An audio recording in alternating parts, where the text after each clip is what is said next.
Welcome back, mystery lovers.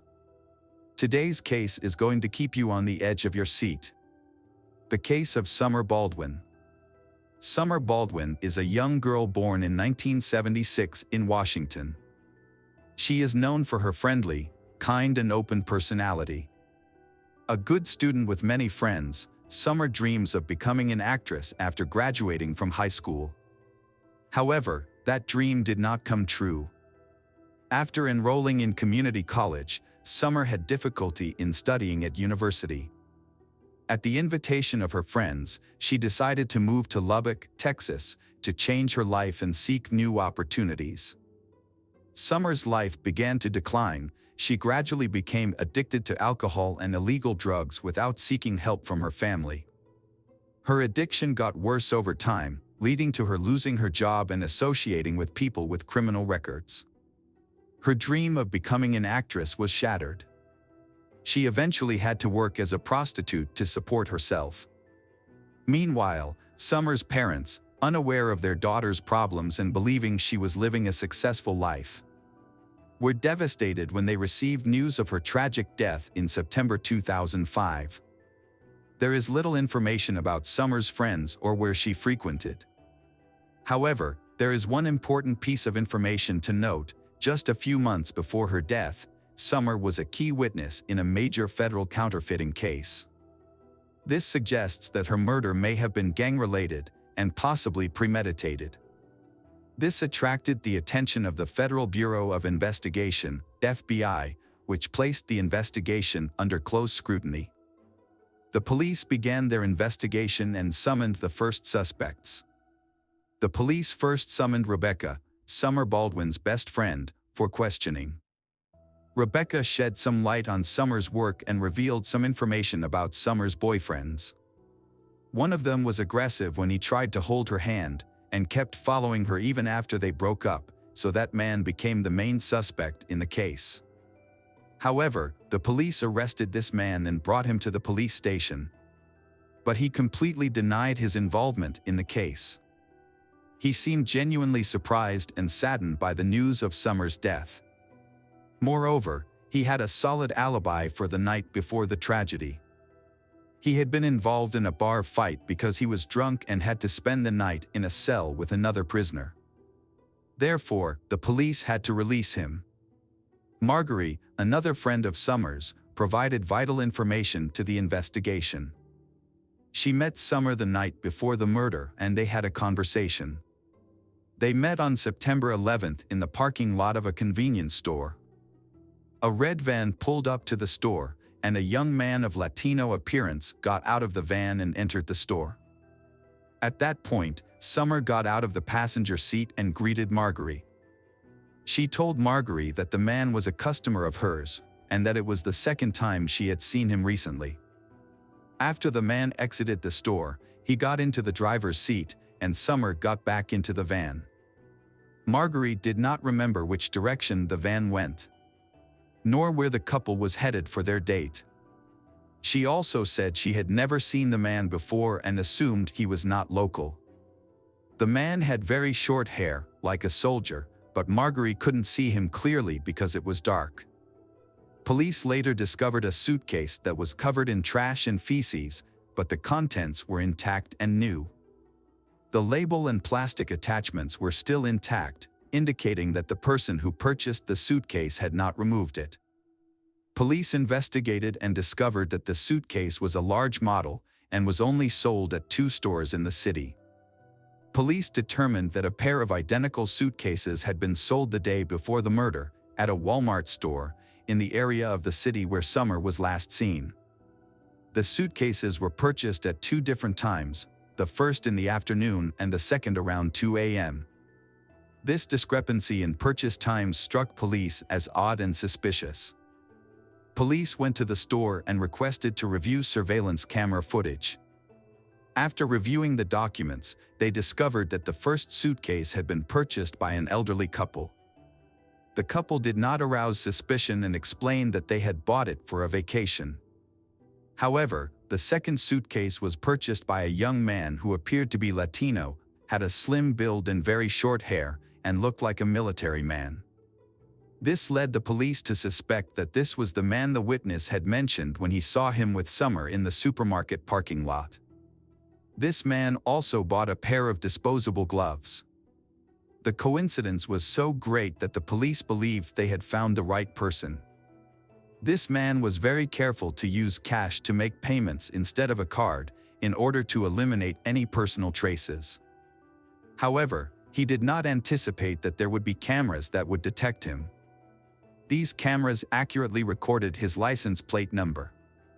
The police quickly identified the owner of the car as Rosendo Rodriguez, a reservist in the United States Marine Corps. He had been in town for several days with his unit for training. Finding Rodriguez immediately proved difficult, as he had not been at the hotel where his unit was stationed. However, police had his details and discovered that he had withdrawn a large sum of money from an ATM at another hotel, which may have been used to pay for the suitcase and gloves. Rodriguez had not stayed at the hotel where he used the ATM. Instead, a man named Thomas Rodriguez had checked in on September 11th. It turned out to be the same man, but using a different name for reasons unknown. The hotel room Rodriguez had rented, from which he had checked out, had not been cleaned, yielding crucial evidence. There were brown stains and splatters on the carpet, bed, and walls that looked like dried blood. A card from a new suitcase was found near the bed, and a trash bin contained used birth control pills and disposable gloves. Forensic analysis confirmed that the dried blood in the room belonged to Summer, and the DNA on the birth control pills and gloves matched both Summer and Rodriguez. There was no doubt that they had found the killer, but Rodriguez had left town by then. However, with all the information they needed, tracking him down was easy. Rosendo Rodriguez III was born on March 26, 1980, in Wichita Falls, Texas, to a poor Mexican immigrant family. Reports indicate that he experienced violence and harsh treatment as a child. His father, described as domineering and aggressive, struggled with alcoholism and was often abusive to his wife and children. Throughout his childhood, Rodriguez showed an aggressive nature, often getting into fights at school.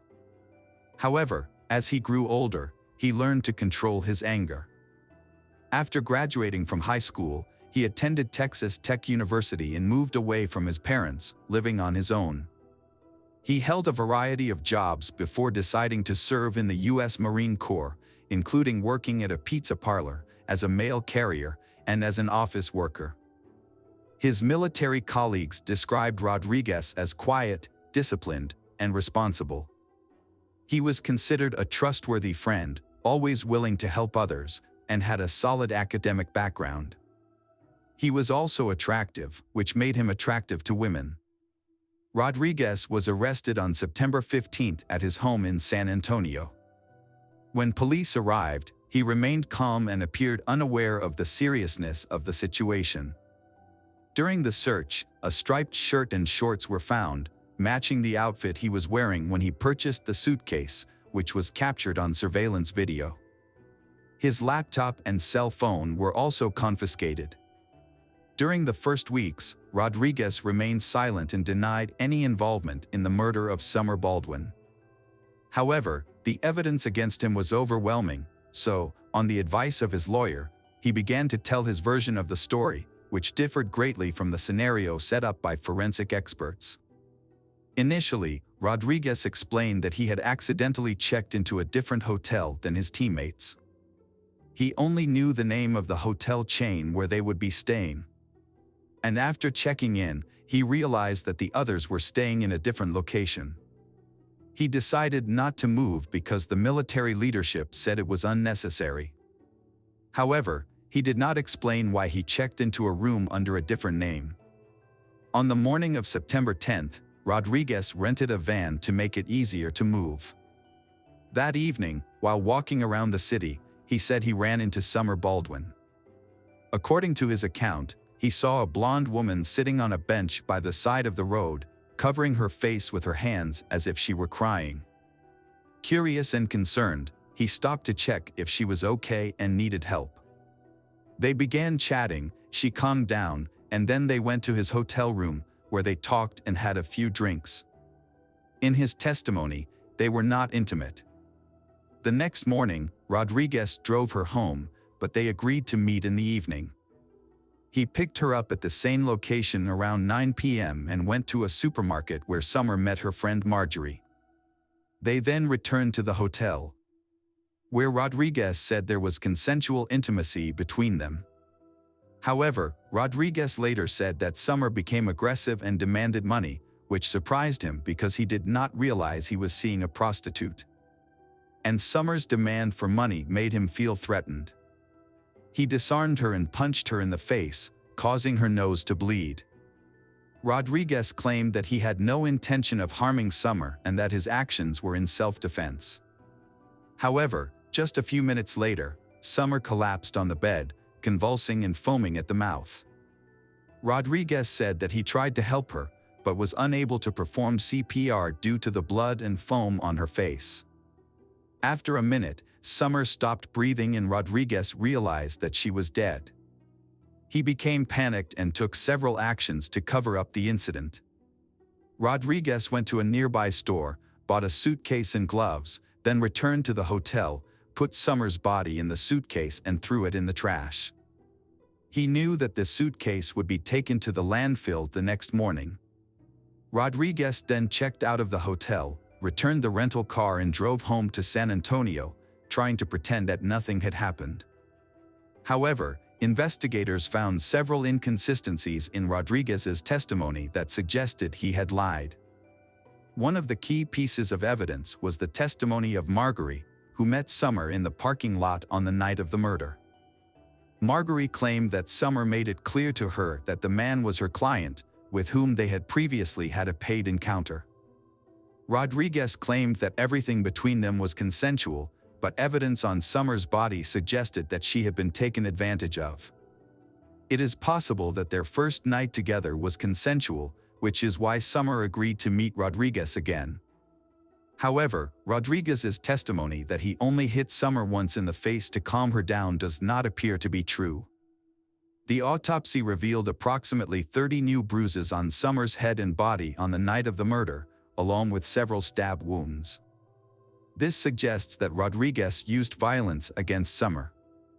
Additionally, the fact that Summer was still alive when Rodriguez stuffed her into the suitcase contradicts his testimony that she was dead. Another notable point is that during the investigation at Rodriguez's home, police seized his laptop. When they reviewed his search history, they discovered that Rodriguez had been actively searching for information about Summer, whether the police were looking for her, and whether her body had been found in the dumpster. It is worth noting that Rodriguez also frequently searched for information about Joanna Katherine Rogers, a 16-year-old girl from Lubbock who had gone missing a year and a half earlier. When authorities offered Rodriguez a plea deal in exchange for information about Joanna's fate, he reluctantly accepted and told his story. He said he met Joanna, a high school student in Lubbock, in late April 2004. After several meetings, they went to his hotel room on May 4th. An argument over money ensued, along with threats of a rape lawsuit. Meanwhile, Rodriguez gagged Joanna to keep her quiet, but this action inadvertently caused her death. He then put the body in his suitcase and threw it in the trash to dispose of it. Rodriguez initially confessed to these actions but later recanted, claiming he was coerced. To strengthen the case, the police conducted a large search of the city's landfill in search of Joanna's body. More than a year later, they found a suitcase containing Joanna's body. Although the body was badly decomposed, DNA testing confirmed the identity of the body. The evidence gathered allowed the authorities to charge Rodriguez as a serial killer with heinous crimes and a consistent modus operandi. The trial, sentencing, and execution followed. Despite the overwhelming evidence of guilt and the severity of the case, Rodriguez continued to hope to avoid the death penalty until the very end. However, the court made a different decision due to newly discovered information. The victim, Summer Baldwin, was 3 months pregnant at the time of her death. This aggravating factor led to the court finding Rodriguez guilty of first-degree murder and sentencing him to death by lethal injection. Rodriguez and his attorney appealed several times, but were all rejected. On March 27, 2018, nearly 10 years after his conviction, Rosendo Rodriguez was executed at the Huntsville prison in Texas. It was the fourth execution in Texas and the seventh in the United States in 2018. Hello friends, welcome to our channel.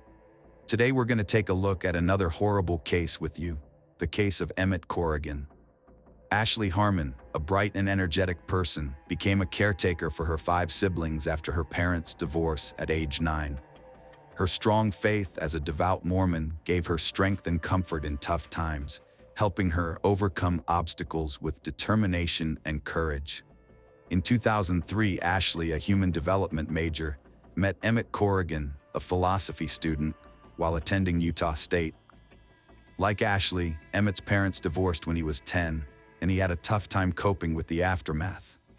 However, he eventually found comfort in the Mormon faith. Although Emmett wasn't born into the Church of Jesus Christ of Latter-day Saints, he converted to the church at 17 in a ceremony attended by his family and friends. Ashley initially thought Emmett was cute, and he felt the same way about her. Emmett was impressed by Ashley's intelligence and was immediately smitten with her from the moment they met. In fact, he confided in his closest friends that he knew Ashley was the one he wanted to marry. Emmett proposed to Ashley at Christmas 2008, and she happily accepted. They married in a Mormon temple, surrounded by shared beliefs. Overjoyed, they started their new life, finding stability and happiness in their union. In Mormonism, marriage is sacred and eternal, lasting beyond death, with divorce only allowed in extreme cases. Ashley and Emmett welcomed twin daughters in 2005, feeling overjoyed and thrilled to experience parenthood. While attending Utah State University, they balanced childcare and education, relying on faith and love to overcome challenges. Emmett graduated from Utah State University with honors in 2009, attended law school and passed the bar, becoming a bankruptcy attorney.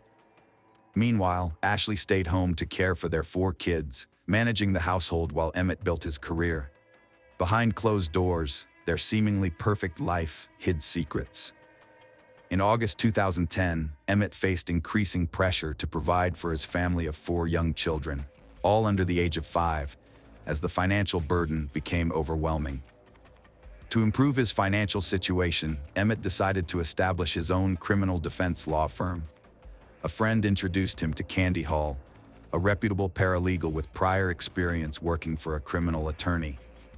Following a successful lunch meeting, Emmett hired Candy as an assistant for his criminal defense firm. Candy Hall's husband was not in the story. It was Robert Hall, the Emmett, who was a great dad and worker. When his wife, Ashley, got a job, he was thrilled. But as his business and family responsibilities grew, Ashley noticed a strain on their marriage. Robert coped with the pressure by working out excessively, often at inconvenient times, leaving Ashley to care for their 4 kids alone. On January 15, 2011, Ashley and Emmett had their 5th child, a son, despite their growing distance. However, Emmett's behavior towards their newborn was different from how he had behaved with their other children. Instead of being attentive, he started spending more and more time away, sometimes staying out overnight. Ashley confided in her sister that she was worried about Emmett's actions and suspected he might be cheating on her. Around the same time, Emmett's assistant, Candy Hall, was experiencing her own marital problems. She told a friend that her husband, Rob, was jealous of her working for the charismatic Emmett, and their constant fights were affecting their marriage. On their 7th wedding anniversary, March 6, 2011, Ashley was left alone with the children while Emmett claimed he was attending a bodybuilding convention. Ashley felt panicked and concerned about her marriage, wondering if she was doing something wrong that made Emmett unhappy. Although she was unhappy, Ashley was determined to work through their problems and make their marriage better, as divorce was not an option for her. Ashley decided to tackle the issue head-on. She planned a perfect evening to mend her relationship with Emmett, cooking his favorite meal and ensuring the kids were on their best behavior. But when he arrived 2 hours late, he turned away from her kiss. Undeterred, Ashley remained steadfast in her goal to rekindle their love, believing it was worth trying to. 2 hours after Ashley finished preparing dinner, the Corrigan family gathered around the table to eat. However, Emmett claimed he wasn't hungry, despite Ashley's obvious effort and attention to detail. It was clear she had invested a lot of time, thought, and love into the meal, but Emmett's lack of interest left Ashley feeling disappointed and hurt. As the rest of the family enjoyed their meal, Emmett suddenly got up, saying he needed to go to Walgreens. He promised to be right back, seeming not to notice Ashley's growing concern. Ashley suspected there was more to Emmett's actions and begged him to stay and connect with her, reminding him of their family's importance. However, Emmett responded harshly, telling Ashley not to dictate what he did. He then left the house, leaving Ashley feeling confused and hurt. On the same day, another issue was emerging in Emmett's life. His assistant Candy and her husband Rob Hall were at a crisis point in their marriage. Despite their love for each other, Rob was packing his belongings, deciding to leave their home, believing it was best to distance himself and start fresh. That evening, Rob phoned his daughter to ask if she was out driving Candy's car. She told him she wasn't. A few minutes later, his daughter drove past Walgreens and spotted Candy's car in the parking lot, but thought little of it. She immediately called her father to report her discovery. Rob's initial reaction was a casual, "Oh, okay." Little did they realize that this ordinary phone call was about to drastically change the course of two families' lives forever. Meanwhile, Ashley lay in bed, her heart heavy with worry, praying fervently for her marriage to succeed. She had been texting and calling Emmett desperately, trying to reach him, but he wasn't responding. Her intuition told her something was wrong, and she couldn't shake off a sense of unease. Around 1 p.m., a 911 call reported gunshots and a screaming woman in the Walgreens parking lot, prompting a rapid police response. As they arrived at the scene, officers were uncertain about what they would find. Had there been a random drive-by shooting, a botched drug deal, a robbery, or something entirely different? Without knowing what to expect, they approached the area with caution. When the first officer stepped out of the patrol car, he was met with a horrific scene. A lifeless body lay on the ground, and a second person, wounded and in agony, was clutching their head. The injured person was rushed to the hospital with a gunshot wound, leaving the police with more questions than answers. Amidst the chaos, one key witness caught the police's attention. Her name was Candy Hall, and she was present at the crime scene. At the hospital, Candy identified the injured man as her husband, Rob, and the deceased man as her boss, Emmett. The autopsy revealed that Emmett had been shot twice, once in the head and once in the chest. Shortly after Emmett's lifeless body was discovered in the Walgreens parking lot, his wife Ashley received a knock on her front door. When she answered, she was greeted by police officers who broke the devastating news. Her husband, Emmett, had been shot and killed. Ashley was left stunned, inconsolable, and bewildered, struggling to comprehend what could have led to this tragic event. After the police informed Ashley that her husband had been killed, a detective asked her about Rob and Candy Hall. Ashley knew Candy as Emmett's assistant, but she suspected that Candy and Emmett were having an affair. The police took Candy in for questioning from the Walgreens parking lot, trying to piece together what led to Emmett's murder and Rob being shot in the head. When detectives asked Candy if she had a romantic relationship with her boss Emmett, she denied it. They also asked if they had ever had sex, and Candy strongly denied that too. Candy told the detectives that she had gone to Walgreens that night to pick up a prescription. She claimed to have run into Emmett by chance in the store, and they decided to go for a drive in his car. As they drove to a gas station, Candy's phone rang. It was her estranged husband, Rob. Candy told Rob that she was out with Emmett, But the conversation turned sour when Rob became jealous and threatened to hurt Emmett. At long last, Candy and Emmett pulled up to Walgreens. As they got out of the car, Candy's heart sank when she saw Rob standing at the entrance, his face red with anger. The air was electric with tension as a fierce argument broke out between Rob and Emmett, which quickly escalated into a physical fight. Just as suddenly, 3 loud gunshots rang out.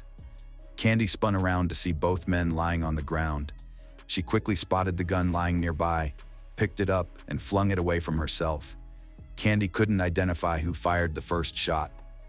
Rob was shot in the head, stitched up, and questioned by detectives. They found his gun at the scene and asked who it belonged to. Rob said it was his, explaining Emmett, and he fought in a parking lot. The gun fell, they struggled. Emmett shot Rob, and Rob couldn't recall who fired the fatal shot due to his wound. Detectives wondered if Emmett might have fired first, since he ended up dead. Since the shooting took place in the Walgreens parking lot, the detectives turned to the security footage for answers. Upon reviewing the footage, they noticed Rob Hall arriving in the parking lot at 9:55 p.m. 1 minute later, Rob was seen entering the Walgreens store, seemingly searching for someone as he rushed through each aisle. The security footage captured Rob exiting the Walgreens at 10:06 p.m. and parking his car beside Candy's vehicle. He then waited there for the next few minutes. Approximately 10 minutes later, Emmett's truck appeared on the footage as it pulled into the parking lot. However, the shooting itself was not caught on camera. Candy initially denied being romantically involved with her boss, but rumors among their co-workers suggested otherwise. According to their co-workers, Candy and Rob were seen frequently spending time together in his office with the door closed, just 3 weeks after she was hired. On the day Emmett was shot, detectives made a curious discovery. Emmett had accompanied Candy to the public defender's office to discuss divorcing Rob. During the investigation into Emmett Corrigan's murder, crime scene investigators searched his vehicle in the parking lot and found steroids in the glove compartment. This discovery wasn't a surprise to many of Emmett's loved ones, as he had been heavily focused on bodybuilding and his behavior had changed, leading some to suspect he was using steroids. When Candy gave her statement to the detectives, she described a specific pattern of shots that suggested Rob shot and killed Emmett twice before turning the gun on himself and shooting himself in the head. This evidence was enough for the detectives to obtain an arrest warrant for Rob Hall, charging him with first-degree murder. As a result, Rob Hall was arrested and charged with Emmett Corrigan's murder. Rob Hall faced severe consequences for his actions. A conviction for first-degree murder would have resulted in either life imprisonment without parole or the death penalty. When Rob Hall went on trial for the murder of Emmett Ashley, Emmett's widow hoped the trial would bring her some closure and help her grieve. She believed that understanding her husband's affair and death would provide her with a sense of closure. According to the prosecution, Rob was enraged by Emmett's affair with his wife Candy and blamed him for ruining his marriage. They claimed that Rob shot Emmett and then attempted to take his own life. However, Rob's defense team presented a different account. They argued that Emmett was the aggressor on the night of his death and had a history of abusing steroids. The defense alleged that during the altercation, Emmett grabbed Rob's gun, shot Rob, and then Rob regained control of the weapon and killed Emmett in self-defense. Candy Hall, the wife of Rob Hall, was a key witness in his trial. Her testimony during the trial differed slightly from the account she provided to the police on the night of Emmett's death.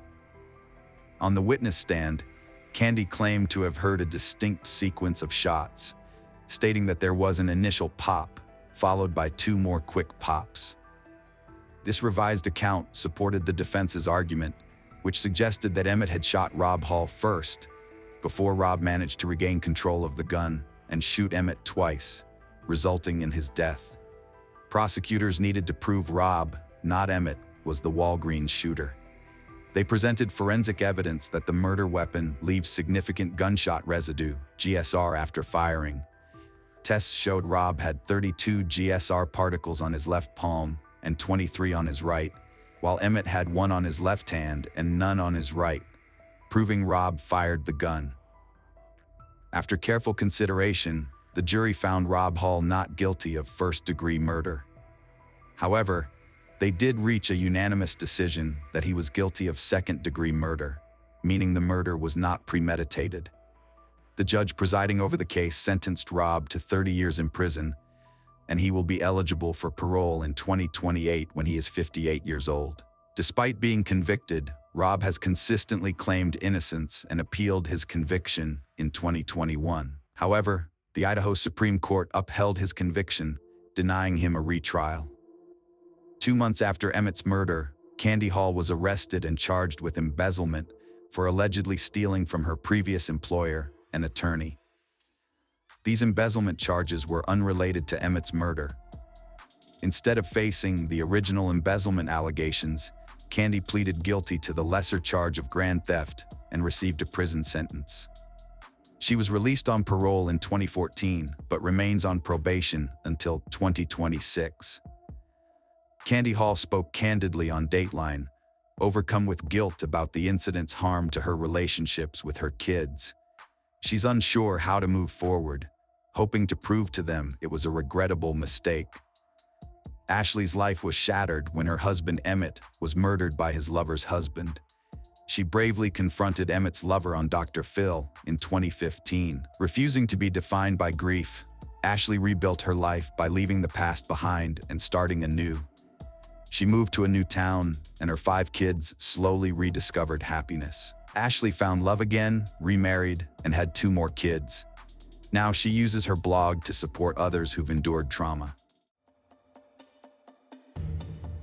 Hello friends, welcome to our channel. Today we're going to take a look at another horrible case with you. The case of Shanynthia Gardner. Shanynthia Gardner was born in Memphis, Tennessee, in the late 1980s.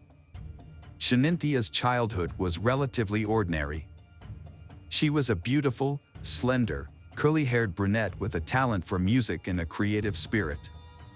She had a gift for composing songs and singing, which earned her local recognition and fame.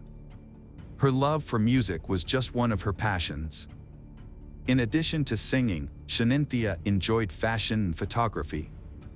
She was a natural in front of the camera and had an artistic eye for capturing everyday moments. Despite her many creative pursuits, Shanynthia was also devoted to charity and her faith. She regularly attended church and prioritized her family's needs. Her life seemed to be on a promising path, filled with potential and possibilities. Shanynthia was 14 years old when she met Dur Clayton through mutual friends. They quickly discovered common interests and became friends. As they grew older and graduated from high school, their friendship evolved into a romantic relationship. They were perceived as a serious and stable young couple, but had some minor run-ins with the law, including traffic violations and disorderly conduct. In 2008, Dur faced a serious accusation of assaulting a woman, although it was allegedly unintentional. Fortunately for him, the charges were eventually dropped. That same year, Shanynthia and Dur began living together, and they had a son. Shanynthia took on a caring motherly role not only to their son but also to Dur's 2 children from a previous relationship. Sonia Clayton, Dur's mother, considered Shanynthia a part of their family, not just she her son loved. Shaninthia's devotion to her children made her special in Sonia's eyes. Although the relationship between Shanynthia and Dur was short-lived, they maintained some contact after the breakup. In Sonia's opinion, Shanynthia remained a good partner and caring mother to Dur. Shaninthia's marriage to Martin Gardner marked a new chapter in her life. He brought joy and stability, and she won him over with her kindness and love for children. To Martin, Shanynthia embodied feminine tenderness and wisdom. Shanynthia and Martin's life together progressed quickly. In September 2013, they moved into an apartment in southeast Shelby County and started their life together. After their wedding, they welcomed their first child, Telone. The following year, Saya was born, and soon after, two more girls, Savi and Yazzie, joined the family. In total, Martin and Shanynthia had 4 children together, in addition to Shaninthia's child from a previous relationship. For the young mom, her children were always the top priority. She enjoyed her part-time work at the Children's Hospital and was also actively involved in a center that raised funds to support children in need. Helping others was her true calling, and she dedicated her life to it with gratitude. Friday, July 1st, 2016, began like any other ordinary day. At around noon, Shanynthia was speaking with her husband, Martin, over the phone.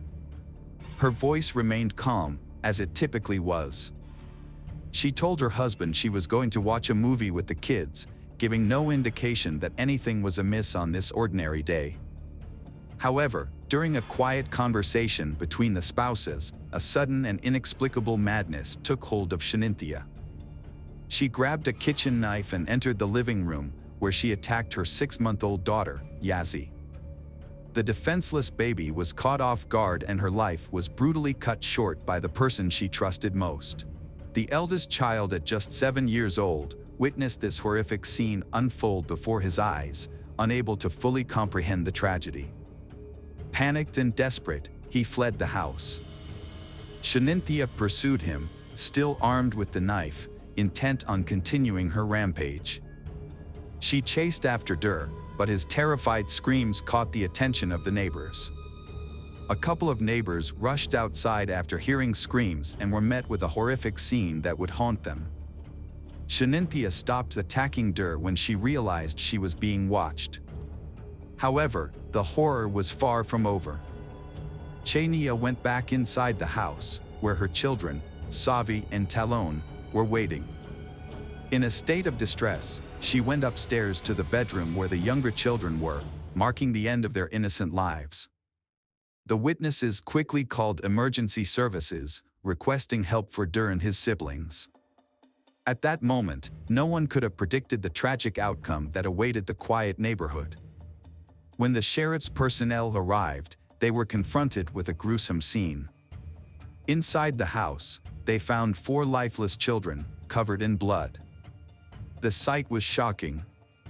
Shanynthia calmly called her husband, Martin, and confessed to killing their children. The house was now filled with blood and horror. The investigators had obtained a bloody knife.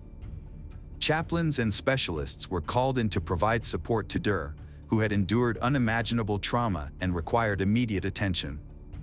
The sheriff's department launched a major operation, cordoning off the apartment complex, including the golf area and country club. Shanynthia was taken into custody without bail, and her trial was swiftly scheduled for July 5th. Despite the heinous nature of her crimes, Shanynthia was still a mother and partner, someone who had once nurtured love, care, and joy. A friend of Shanynthia, Michelle Jaiman, actively defended Shanynthia on social media, countering the unjust accusations and emphasizing a key factor: postpartum depression. The case sparked discussions, with Dr. Joel Rissman, a psychiatrist at the University of Tennessee Medical Center, noting that mothers killing their children is rare and often linked to mental health problems. Dr. Rissman also highlighted the state's insufficient mental health funding, which frequently leaves families without vital support. Dr. Diane Barnes, a specialist in psychology and postpartum health, clarified the distinction between postpartum depression and postpartum psychosis. She emphasized that these are 2 separate conditions with distinct symptoms. Although the exact nature of Shaninthia's condition required further examination, Dr. Barnes expressed skepticism that a woman experiencing postpartum depression would commit such acts, instead suggesting psychosis as a more plausible explanation. Dur's father did not believe Shanynthia was guilty. Although he was not his son's guardian, he was able to visit him after his relationship with Shanynthia ended, but this stopped in November 2014. He noticed Shanynthia becoming more radical and controlling. His attempts to contact his son were unsuccessful, and he was excluded from his life. Those close to Shanynthia noticed a significant change in her. She began experiencing discomfort, which turned into anxiety, paranoia, and panic attacks. Her behavior became unpredictable, and some suspected postpartum depression. This was a shock, as Shanynthia was seen as strong and dependable. She had always been in control, but now seemed to be struggling. Shaninthia's sudden change in behavior in March 2015 left many people baffled. At first, her friends and family couldn't understand what was happening. One day, she left work early, picked up her children, and drove them down an unfamiliar road, away from their home. Her husband, Martin, thought she was just going for a walk in a park, which was a normal part of her daily routine, so he wasn't immediately concerned. However, as the hours went by, Shanynthia never came home, which worried Martin greatly. He decided to alert the authorities to look out for his wife, who was driving with their 5 children. Shanynthia drove over 74 miles east, from Memphis to Corinth, but it's unclear why she chose that destination, as she didn't know anyone there. She was later found in the emergency room of St. Francis Hospital, but the police didn't explain how she ended up there. Shanynthia had superficial cuts on her neck and one wrist. If she had attempted to harm herself, her children were the only witnesses, but they were too young to understand what was happening. Eventually, the authorities brought Shanynthia home. However, her behavior became even more unusual after that. She told Martin that someone was threatening her and their family, which shocked him, as she provided no details about the supposed threat or who was behind it. There had been no previous incidents of this kind. When Shanynthia was with family and friends, she began complaining about her job and workload, claiming it made her feel terrible. She soon started saying that some co-workers wanted to harm her. Despite these strange claims, Shanynthia showed no signs of being violent or abusive towards her children or others. The investigation into Shanynthia Gardner's case proved to be a challenging process. Craig Morton, her defense attorney, opted not to discuss the case with the media in its initial stages, deeming it premature for such comments. During the court hearing on July 5, 2016, Shanynthia remained silent, appearing via video link.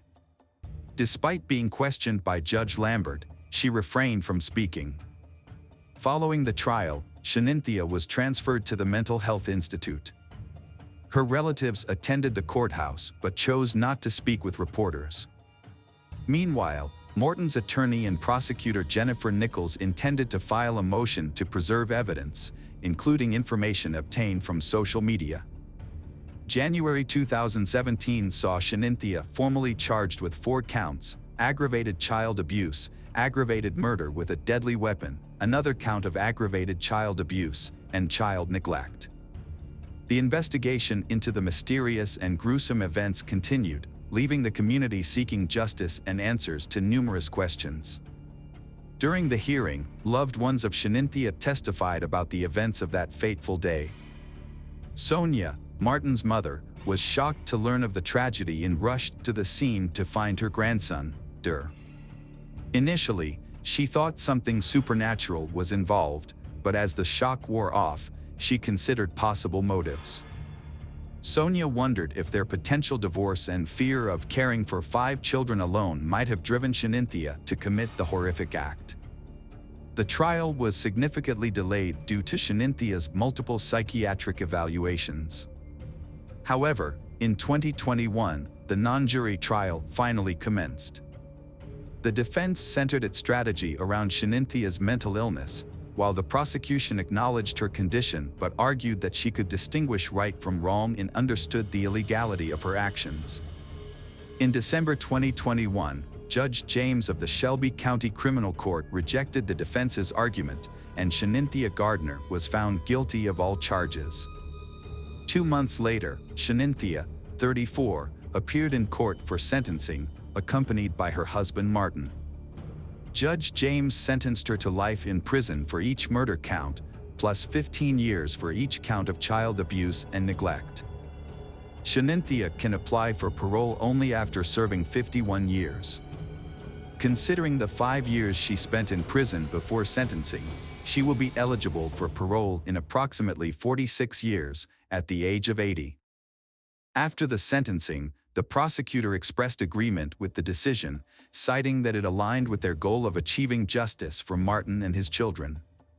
Upon hearing the verdict, Martin felt a sense of relief knowing that Shanynthia would no longer be able to harm any more children. An evening vigil was held at the apartment complex where the family lived, attended by neighbors, family members, and law enforcement officers. The gathering was a tribute to the innocent victims, with attendees holding red and white candles and offering prayers for the departed souls. The Reverend Pastor of the Baptist Church emphasized that the vigil marked the beginning of the community's healing process. He noted that those present were united in their desire to support the surviving baby and his father during this challenging time. Dar did not attend the memorial ceremony, with his grandmother Sonia explaining to the media that he was too consumed by anger to participate.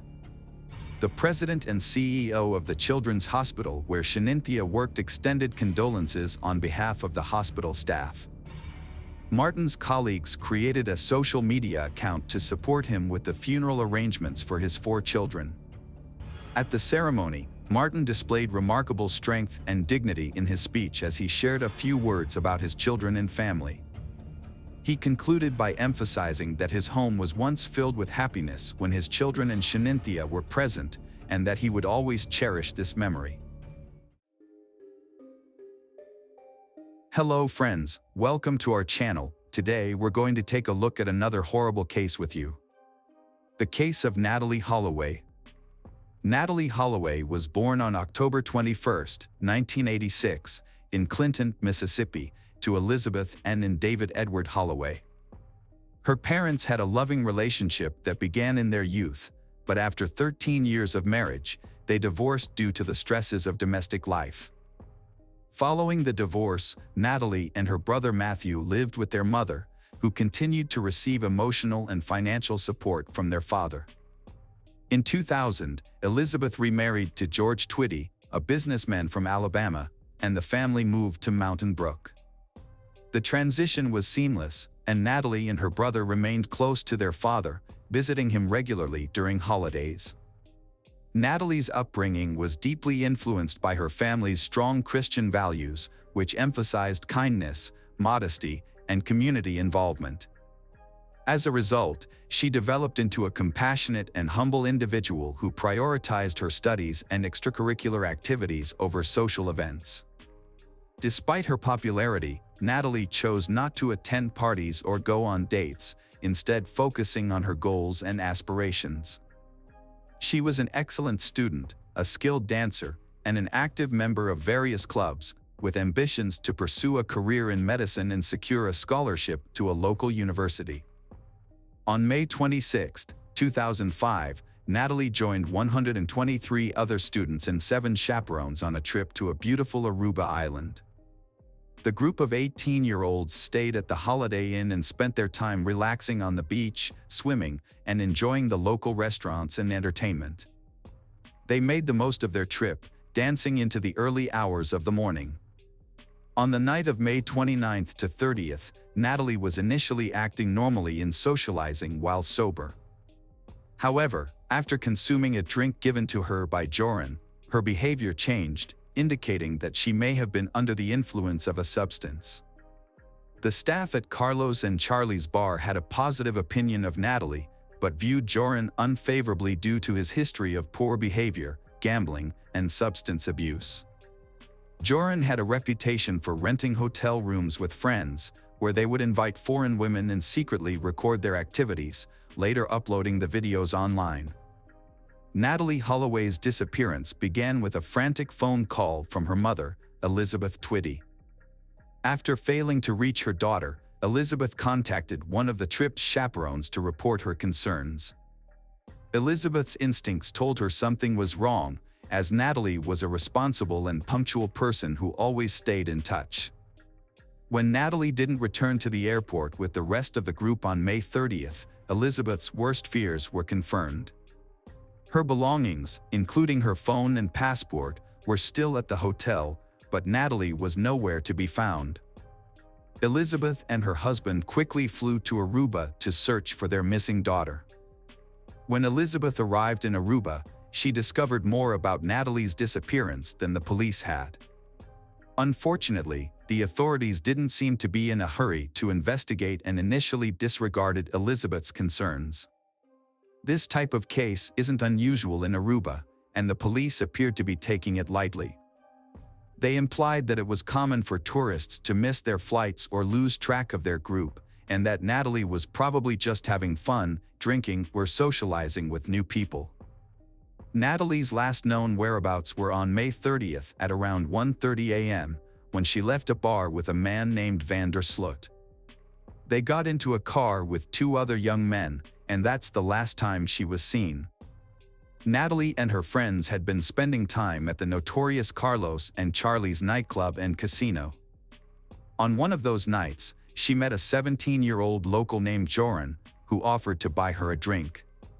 He then invited her to visit a lighthouse and see sharks in the area. As they left the club, a silver Honda car driven by the Deepak Kalpoe brothers was waiting for them. Elizabeth contacted the police for a second time 4 hours later, and this time she shared some concerning information. As a result, the three individuals were detained. Van der Sloot initially claimed he didn't know Natalie, but eventually admitted he had left the bar with her. According to him, they spent some time driving around, stopped by the beach, and later dropped Natalie off near her hotel. Deepak Kalpoe brothers, 18, and the 21-year-old, confirmed Van der Sloot's story. It's worth noting that the three were questioned together by the police, an approach that seems questionable from a law enforcement perspective. Later on, they altered their statements multiple times. Despite his questionable behavior, Joran was never held accountable for his actions. None of the charges against him went to court. It was later discovered that Joran's father, Paulus van der Sloot, was a well-known lawyer who was seeking a judgeship. Apparently, corruption was prevalent in Aruba, allowing individuals like Joran to avoid accountability for their actions. As the investigation continued, David Holloway, Natalie's father, arrived in Aruba and joined the search efforts, which were led by his ex-wife and journalists. As public pressure mounted, it was discovered that the hotel's surveillance cameras did not capture the suspect's car, and there was no footage of Natalie entering the building on May 30th. This revelation contradicted the statements of Joran and the Kalpoe brothers, who were subsequently called in for questioning again. During this second round of questioning, one of the Kalpoe brothers unexpectedly changed his story, claiming that he had dropped Natalie off at a location before reaching the hotel, which was not covered by surveillance cameras. He also added that he had seen a figure in black approaching Natalie, who was later revealed to be one of the hotel's security guards. On June 5th, investigators took into custody the hotel security staff who were working the night Natalie disappeared. 4 days later, on June 9th, detectives arrested 3 people, including 2 of the Kalpoe brothers, due to suspicious circumstances. While in jail, one of the security guards learned something important from the Kalpoe brothers. Satish admitted that he and his brother Deepak had lied to protect their friend Joran. In reality, they had left Joran alone with Natalie on the beach and had gone their separate ways. The security guards were released on June 13th. A few days later, on June 17th, police detained Steve Gregory Cruz, a DJ who had worked on yacht parties, because they suspected he might be involved in Natalie's disappearance. On June 22nd, Paulus van der Sloot, Joran's father, was questioned and detained by police, but he was released on June 26th along with Steve Cruz because there was not enough evidence. Joran later changed his story again, this time blaming the Kalpoe brothers for Natalie's disappearance. He claimed that he had said goodbye to Natalie near his home and that she had left with the brothers. However, his new story was not believable. The Kalpoe brothers' lawyer responded to Joran's accusations.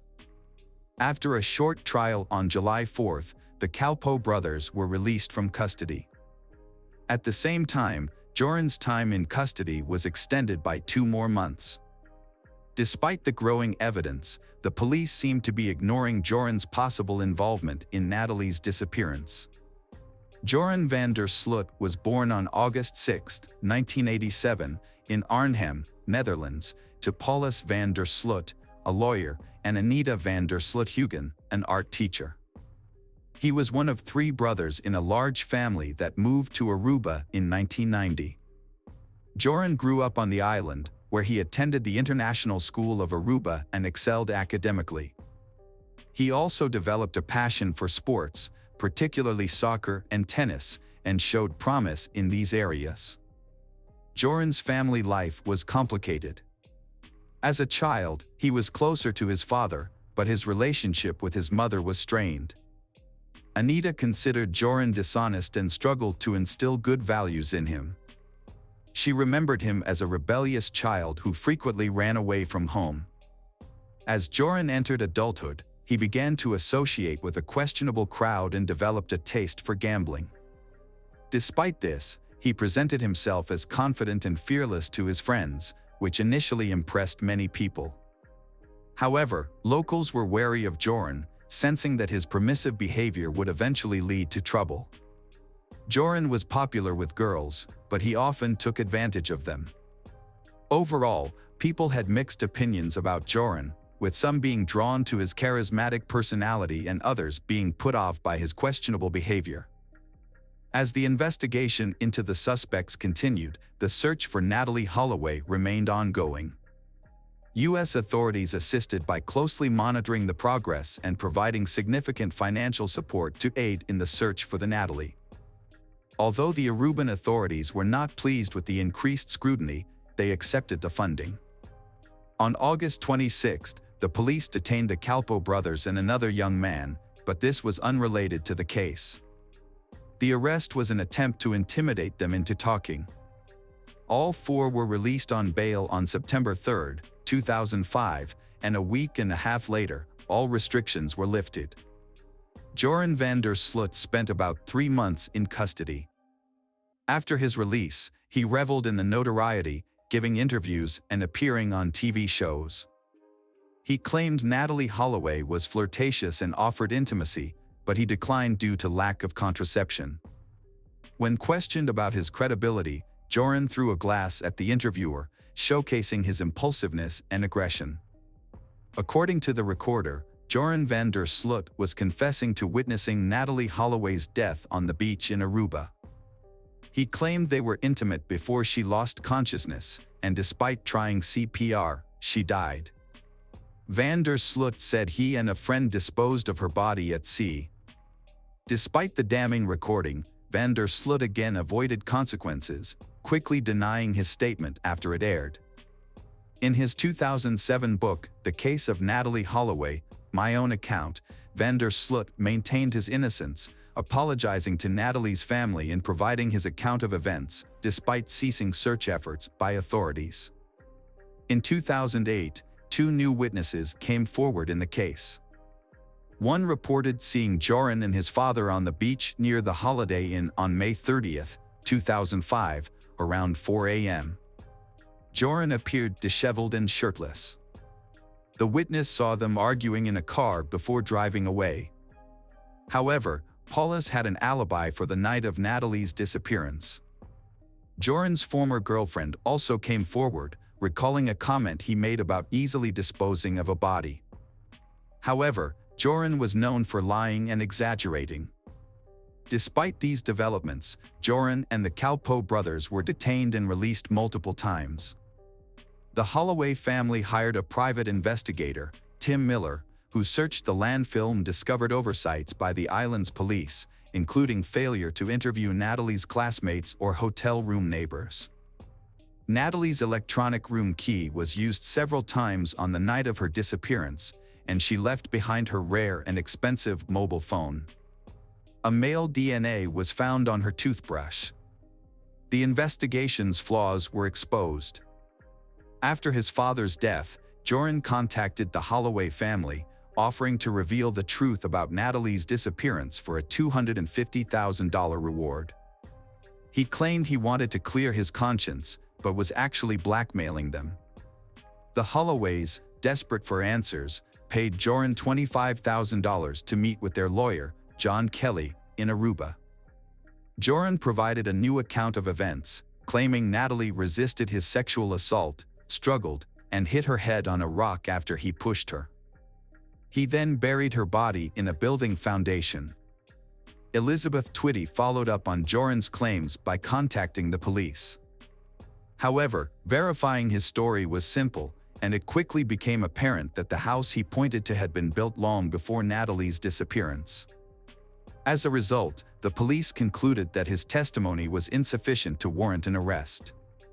It was widely believed that Joran had fabricated another lie to obtain money, and after receiving the funds, he fled to Peru. In another case, on June 1, 2010, the body of 21-year-old Stephanie Tatiana Flores Ramirez was found in a hotel room in Lima, Peru. She had suffered severe injuries and died from a neck fracture. The case drew significant media attention due to the victim's father being a well-known businessman and former Formula One driver. Surveillance footage quickly identified the perpetrator. Surprisingly, the perpetrator was Joran van der Sloot. He was arrested and taken into custody. He claimed to have met Stephanie at the Atlantic City Casino on May 30th, where they played poker together. They then decided to continue their time in his hotel room, where they gambled at an online casino. Stephanie discovered disturbing information on Joran's laptop while he was in the bathroom. She learned that he was a suspect in the disappearance of Natalie Holloway, which frightened her and made her want to leave. However, Joran caught her and became enraged when he realized what she had found. He physically attacked her until he was certain she was dead. After the attack, Joran showered and left the scene, instructing the staff not to disturb Stephanie, falsely claiming she was sleeping. Her body was found 3 days later, on June 3rd. Joran was caught on June 4th while trying to flee to Chile and subsequently confessed to the crime. The news of the murder shocked the U.S., especially given that it occurred exactly 5 years after Natalie Holloway's disappearance. Elizabeth Twitty, Natalie's mother, was moved by the news, saying that justice had finally been served, but at a terrible cost. On January 11, 2012, Joran van der Sloot was sentenced to 28 years in prison for Stephanie's murder and ordered to pay the Ramirez family $75,000 in compensation. Joran was first imprisoned at Pedras Gordas, but was later moved to Chalip Pala in 2014. During his incarceration, he married a Peruvian woman he met in 2010 while she was visiting another inmate. She believed that Joran had genuinely changed and become a better person, describing him as attentive and gentle during their time together. However, this proved to be a facade, as Joran was actually using her for his own benefit and showed no remorse for his past actions. Meanwhile, Natalie Holloway's family was seeking closure. In June 2011, her father, David Holloway, filed a petition in an Alabama court to have Natalie declared legally deceased. Natalie's mother opposed this move, holding on to the hope that Joran would eventually confess to the crime and face trial. After 2 hearings, Judge Alan King ruled in favor of the declaration, stating that all necessary requirements had been met.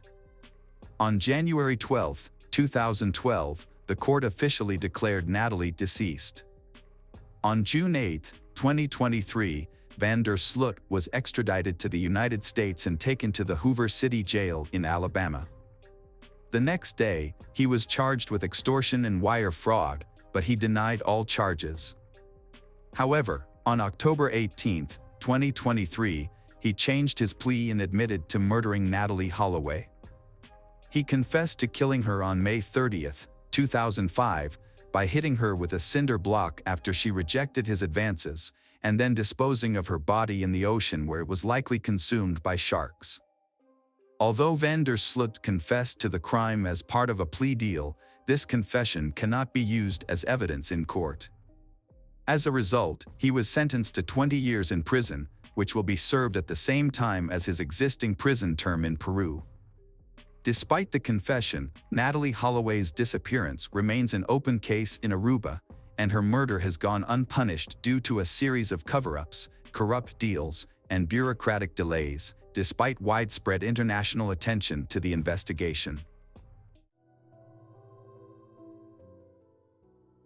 Hello friends, welcome to our channel. Today we're going to take a look at another horrible case with you. The case of Tina Watson. Tina Watson, 26, was hesitant to share her engagement news with her parents.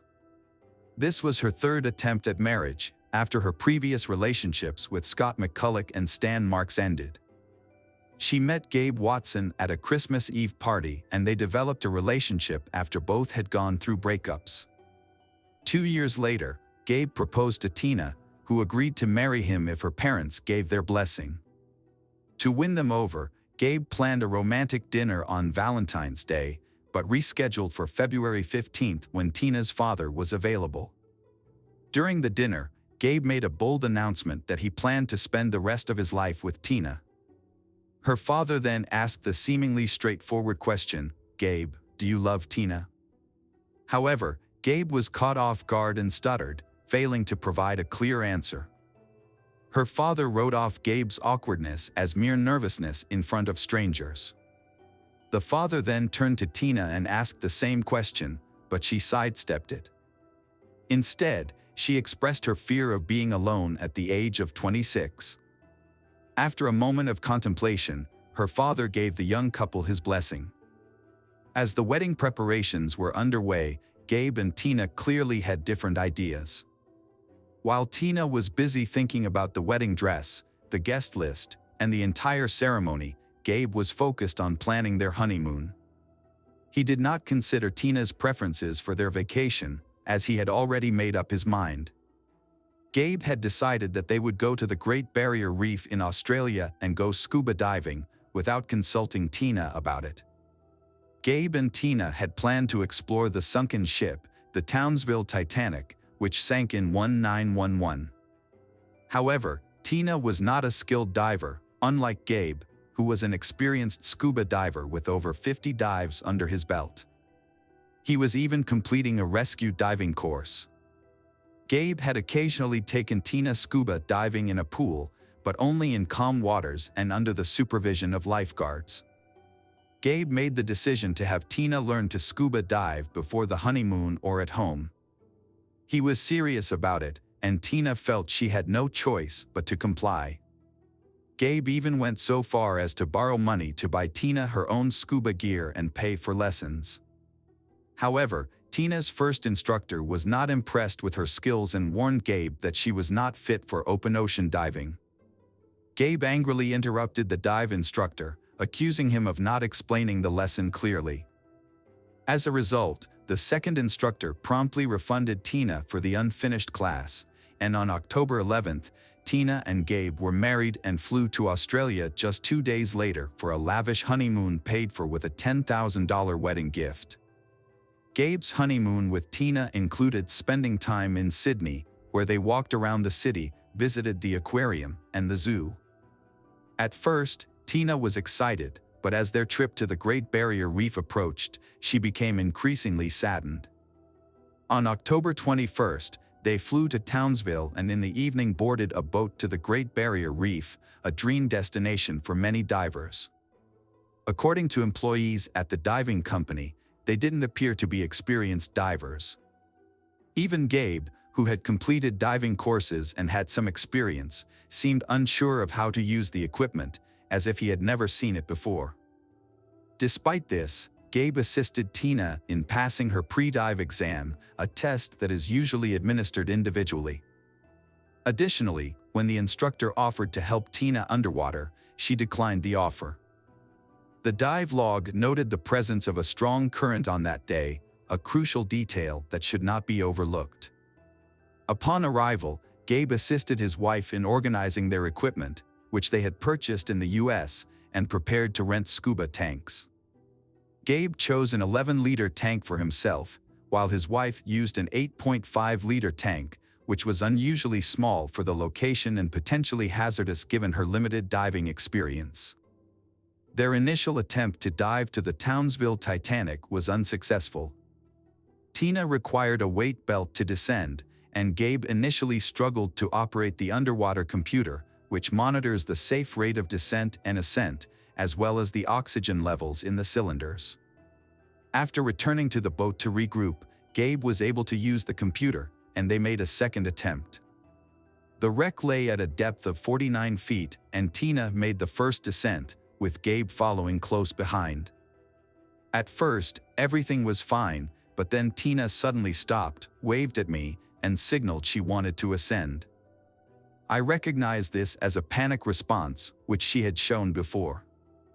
We were halfway up the dive at this point, so I decided to stay with her at the same depth to help her calm down and get used to the pressure. However, Tina continued to breathe rapidly and deeply, which was unsafe. Gabe realized she was sinking, and Gabe tried to grab her waist to hold her in place. But she swung her arms violently, knocking Gabe's mask off his face. While Gabe was putting his mask back on, Tina quickly moved away from Gabe. Gabe tried to swim after her, but he couldn't catch up. Gabe then decided to return to the surface to get help from the lifeguards. On his way to the surface, Gabe encountered another diver who appeared unconcerned and did not respond to Gabe's distress signals. There were 2 Asian divers with Gabe at the time, but neither confirmed Gabe's claim that he had attempted to help his wife. A subsequent police investigation, including analysis of underwater computer data, revealed that Gabe had initially attempted to swim to his struggling wife, but quickly abandoned the attempt, despite the relative lack of urgency to surface. Gabe followed standard procedure, ascending gradually and pausing at predetermined depth levels. However, the other divers later stated to the police that, in their opinion, Gabe had the opportunity to save his wife but chose not to do so. Furthermore, this incident occurred at the beginning of the dive, so Gabe had sufficient oxygen in his tanks to have potentially reached the ocean floor and returned to the surface without compromising his own safety. The rescuers quickly sprang into action after locating Tina, but unfortunately, it was too late.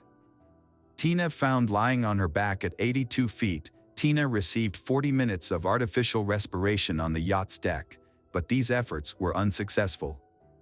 Gabe kept his distance from his wife during the incident, standing off to the side and sniffing his nose, according to witnesses. However, other passengers reported that he was friendly and even played cards with them on the way to the shore. Gabe denied this in court. The autopsy results for Tina were not entirely clear-cut. While there were no obvious signs of a violent death, there were bruises on her neck and blood in her nostrils, which could be attributed to the 82-degree depth at which her body was found. There was no alcohol in her system, but high levels of ibuprofen and paracetamol were detected, which are commonly used to treat seasickness. A small amount of fluid was also found in her lungs. The report concluded that Tina died from drowning, but it's possible that she drowned after already being deprived of oxygen. An investigation by the Australian Water Police found no malfunctions with Tina's diving gear. It would have been easy for the police to dismiss the incident as a tragic accident. A novice diver ignored safety procedures and lost his life, a sad occurrence. However, several suspicious aspects of the case made it difficult to close the case. The autopsy results were inconclusive, and the dive team reported that the deceased's husband, Gabe, had been behaving strangely, inconsistent with the usual grief response of a husband who had just lost his wife. These conflicts dragged on as the investigation progressed, and Gabe realized that the detectives were watching him very closely. Furthermore, Tina's parents were unwilling to accept that the incident was an accident and wanted to see their son-in-law held accountable for failing to help her. During the initial interview, police observed Gabe in a state of shock, exhibiting erratic behavior, including crying, laughing, and jerking around. Gabe repeatedly asked to call his father, complaining of an earache and begging him to inform Tina's parents of this. Gabe was released late at night and went to the company's yacht to request a place to stay for the night. He explained that the trip was supposed to last 2 days, but due to his wife's death, they had only been there for 24 hours.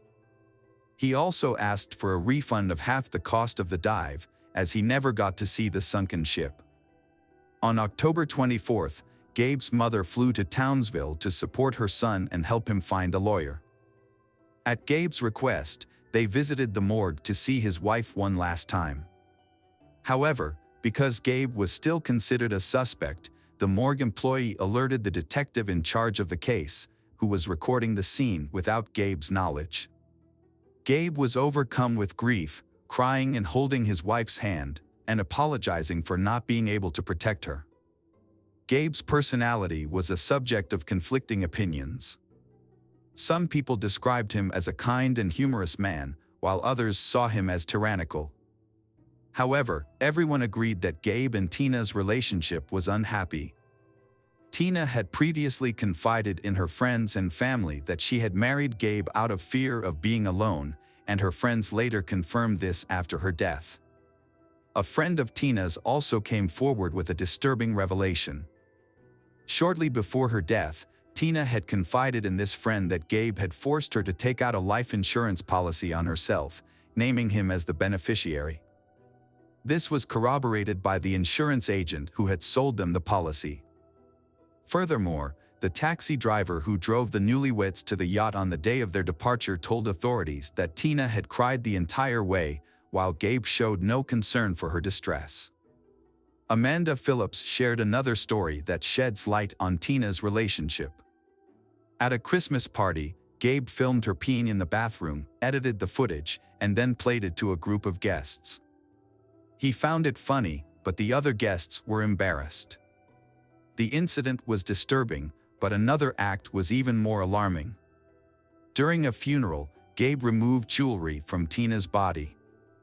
However, an even more disturbing act was caught on camera during the 2008 trial. A video showed Gabe visiting Tina's grave, taking all the flowers and throwing them into a nearby trash can. Tina's father was determined to catch the person who stole the flowers from Tina's grave. He set up a hidden camera on the next row of monuments, but was shocked to see Gabe on the footage. Gabe's defense in court was that he and his wife had discussed the death of one of their relatives during their honeymoon, and that the absence of flowers on the grave was her request. However, this explanation seems very strange and unlikely. The investigation into Tina's death might have taken much longer if the police hadn't discovered a crucial piece of evidence. Gabe claimed that Tina had drowned while he was trying to put a mask on her face, but this story didn't add up. It was impossible for someone to put a mask on underwater without an air supply, unless they were using someone else's oxygen. In this case, the police suspected that Gabe had used Tina's oxygen to stage the incident. In November 2008, the Australian police arrested Gabe, and his trial began on June 5, 2009. Gabe initially pleaded guilty to failing to save his wife. He was convicted of negligent homicide and served 18 months in prison. After his release, he returned to the U.S., but was later charged with first-degree murder in a U.S. court. The prosecution's case hinged on the idea that Gabe had intentionally killed his wife in order to collect life insurance payouts. In his defense, Gabe's lawyer argued that the diving company was responsible for the death, alleging that their employees had failed to adequately ensure the safety of the tourists in their care. The lawyer alleged that the company was now trying to shift the blame to Gabe, fearing the loss of their business license. Gabe had already served his sentence abroad, and his lawyer argued that the insurance payout of $33,000 was outweighed by the costs of hiring lawyers and obtaining additional expert opinions. The prosecutor refused to acknowledge the irony that Gabe, a trained expert in drowning rescue, was unable to save his wife. When Gabe presented his defense, he spoke directly to the jury, expressing his emotional pain and frustration. "For 7 years, I have been haunted by the memory of that tragic day. The public has vilified me, accusing me of being responsible for my wife's death, labeling me a murderer. Not a single person has looked me in the eye and offered any compassion or understanding. Instead, many people want me to suffer, and I can only sympathize with my late wife's parents, who will understandably never forgive me, no matter how hard I try to make amends. While people often express sympathy for parents who lose a child, saying, "I can't imagine what it's like to lose a child," I've never heard anyone say, "I can't imagine what it's like to lose a spouse, especially on a honeymoon." I've been criticized for not doing enough to save my wife, Tina. I've already paid the price for that, and I've lived with the guilt for 7 years. Some of you might think I should have died with her, but I was afraid of death and wanted to survive. I wanted to live then, and I still want to live now. Regarding Gabe's case, the court found him not guilty due to lack of evidence. Hello friends, welcome to our channel. Today we're going to take a look at another horrible case with you. The case of Jaden Parkinson. Jaden Parkinson was born in the UK on September 26, 1996, as the youngest of 3 children in a family troubled by her parents' tumultuous relationship. According to her mother, Samantha Shuri, Jaden and her siblings witnessed many unpleasant incidents. When Jaden was just 7 years old, her parents divorced, and she went to live with her father. Despite the physical distance, she remained extremely close to her mother, with whom she would talk every night over the phone, even though they lived in different places. As Jaden entered her teenage years, her life became increasingly unstable. According to Samantha, Jaden's father gave her too much freedom, allowing her to do as she pleased. As a result, she got involved with a group of people where she started smoking and drinking alcohol regularly. During this time, she alternated between living with her father and her mother. At the age of 13, she ran away from home and went to live with her mother, claiming she preferred to stay with her. In the end, the family court ruled in favor of Jaden, allowing her to remain with her mother. Jaden experienced numerous conflicts with various individuals at school, including her teachers. She resented being told what to do and having her behavior controlled. In her personal life, she was in a romantic relationship with Ben Blakely. Jaden was only 14 years old when she met Blakely, a former garbage collector. Although they didn't cohabitate since she was still a minor, he persisted in his efforts to influence her, gradually bringing about significant changes in her. Jaden was 15 when she began dating Ben, who was 20 at the time. The significant age gap understandably concerned Jaden's mother, but she was powerless to intervene. Initially, their relationship was loving and romantic, but it eventually deteriorated. The mutual understanding and affection they once shared vanished, replaced by tension and strain. Ben exerted control over every aspect of Jaden's life, dictating her appearance, from makeup to clothing choices. He isolated her from family and friends, causing Jaden to move out of her mother's house and into a hostel for women escaping domestic violence. Ben was banned from visiting the hostel, but that didn't stop him from exerting total control over her life. The couple frequently clashed, and Jaden even alerted the hostel staff that Ben had a history of aggression towards her. She was unable to make a move without his approval. Ben took her mobile phone away, convincing her that she didn't need anything or anyone else as long as she had him and his love. He prohibited her from interacting with men and monitored all her social media activity. As a result, she stopped going to school. Ben's grip on her was so tight that he even refused to let her leave her room to use the bathroom. Jaden used to have daily phone conversations with her mother, but nowadays, they barely talk once or twice a month. Samantha begged her daughter to come back home and break up with Ben, but Jaden refused to listen. The reality was that Ben had a tight grip on Jaden, controlling her both emotionally and physically. There were even times when she had visible bruises on her face. On November 30th, 2013, Jaden revealed to her mother that she was pregnant, hoping the news would prompt Ben to reform his attitude towards her and his lifestyle. She believed the baby would bring them closer together, and Ben would revert to the person he was when they first met. However, Ben failed to meet her expectations. As he often did, Ben manipulated Jaden into isolating herself from friends and family, making her dependent on him alone. Without her own financial means, Jaden lost autonomy, with Ben eventually restricting her from leaving her room, even to use the bathroom. Unbeknownst to Jaden, Ben secretly dated other girls, exerting psychological and physical control over them as well. When Samantha found out her daughter Jaden was pregnant, she asked her to come back home, but Jaden refused.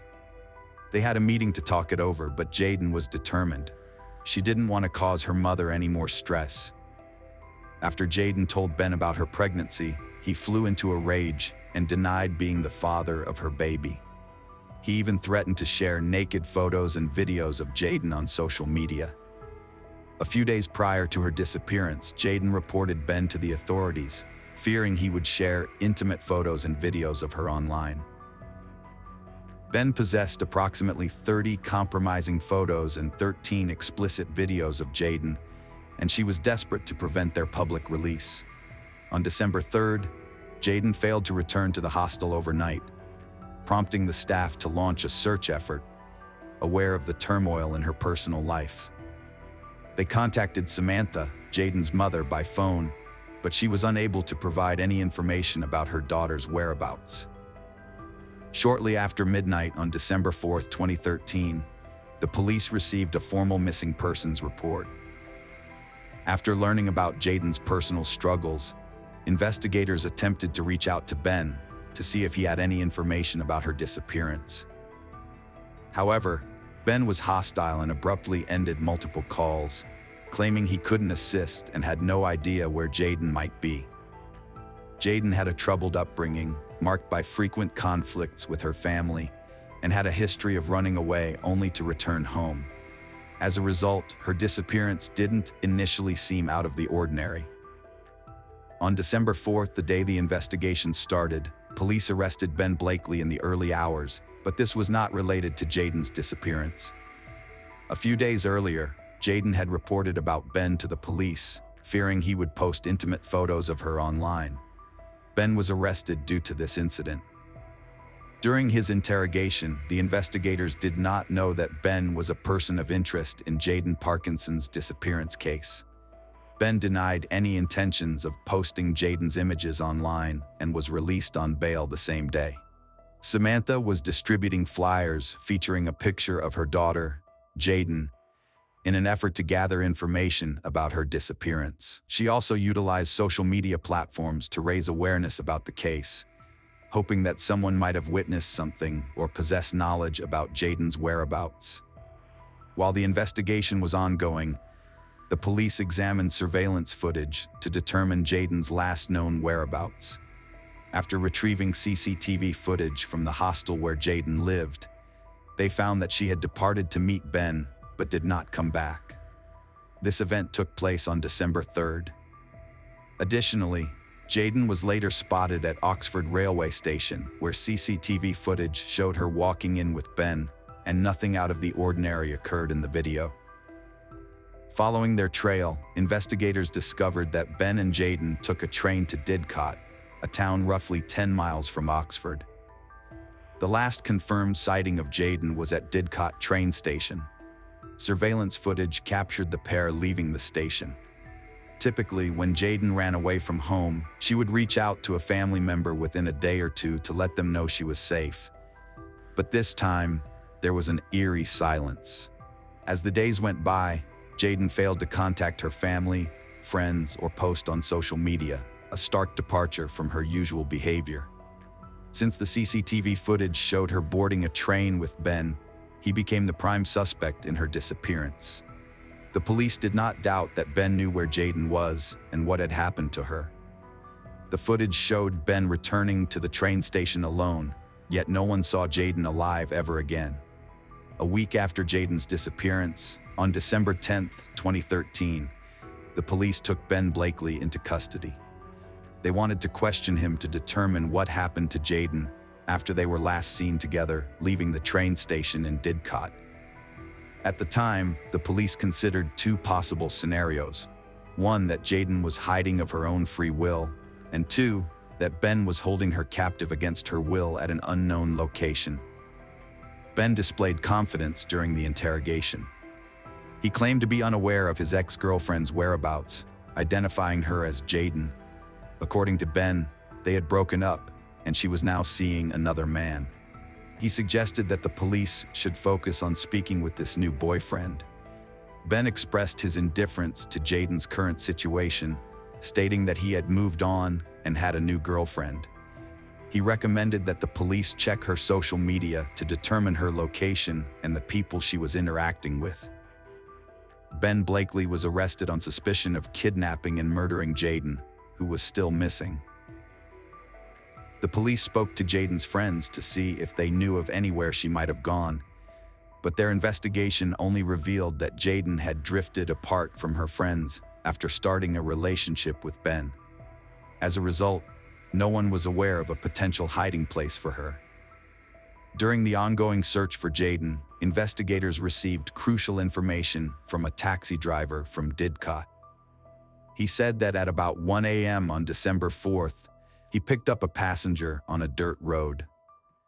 He described the passenger as a young man with a large and heavy suitcase smeared with mud. The driver couldn't lift it and asked the taxi driver to help him. These circumstances made the taxi driver think about what was in the suitcase and that he could have witnessed a crime. The police investigation revealed that the taxi was summoned using Ben Blakely's mobile phone. When questioned further, Ben refused to provide any additional information.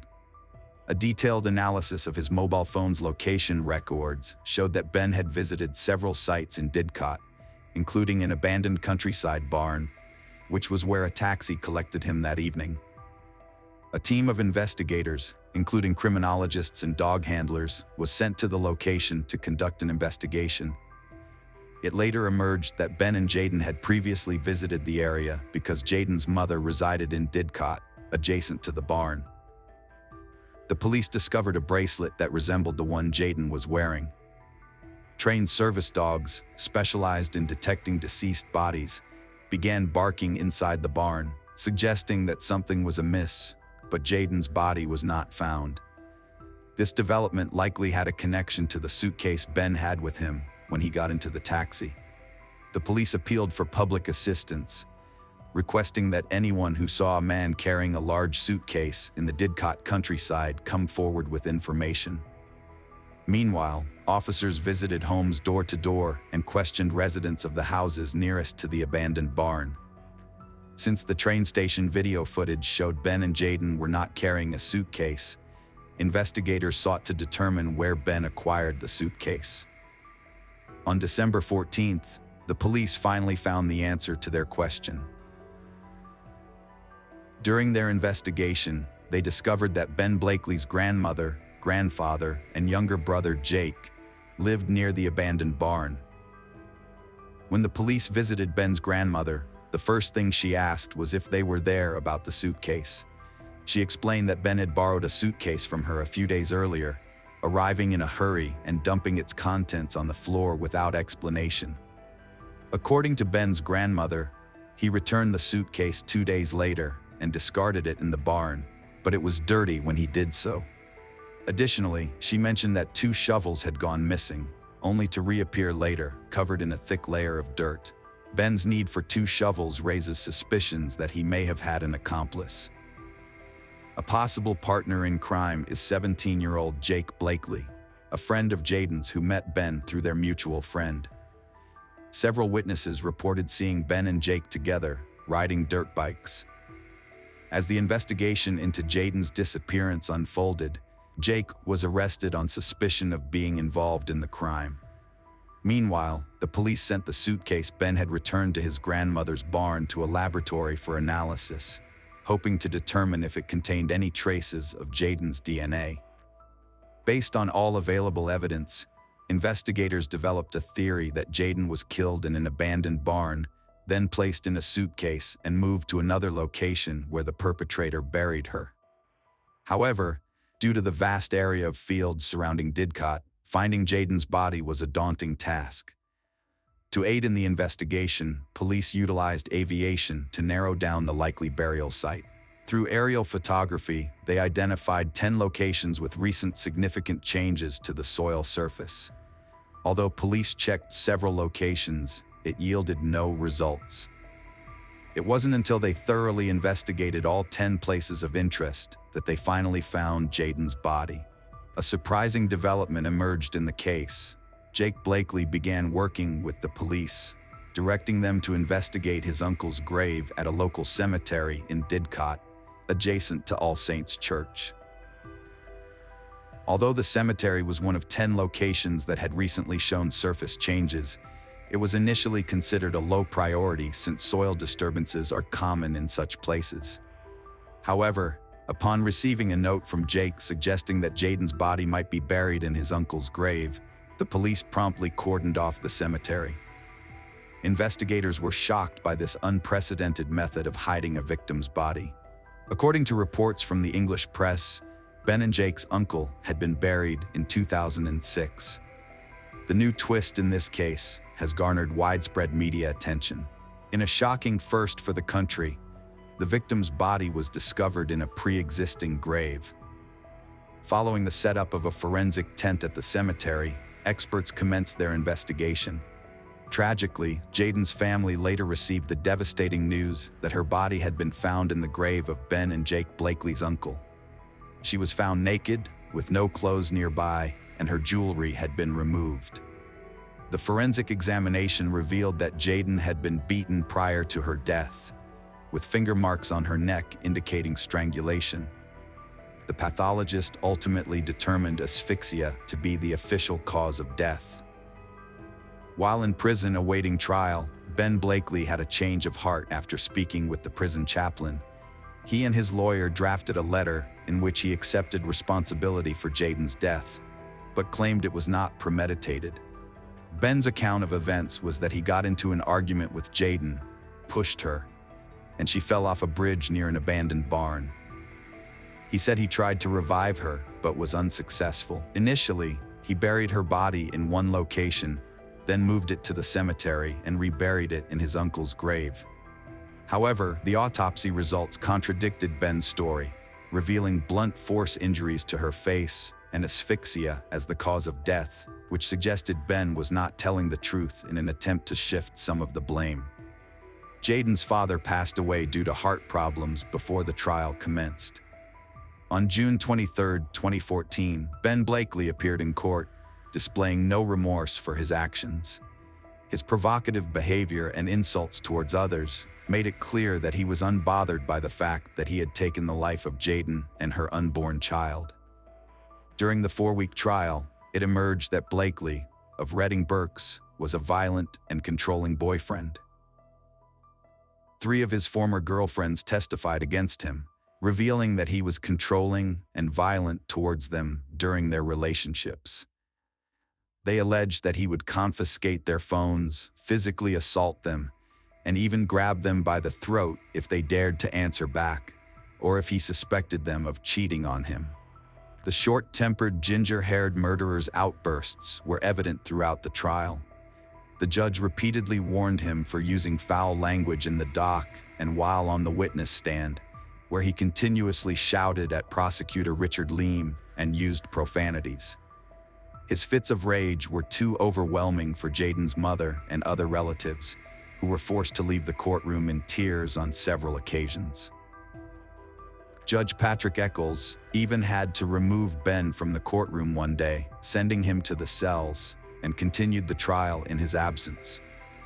Although Jake Blakely is under 18, Judge Eccles decided to allow his name to be reported in the media because he believed it was important for the public to know. Jake has admitted to perverting the course of justice, but claims he thought he was burying either weapons or dead animals at the time.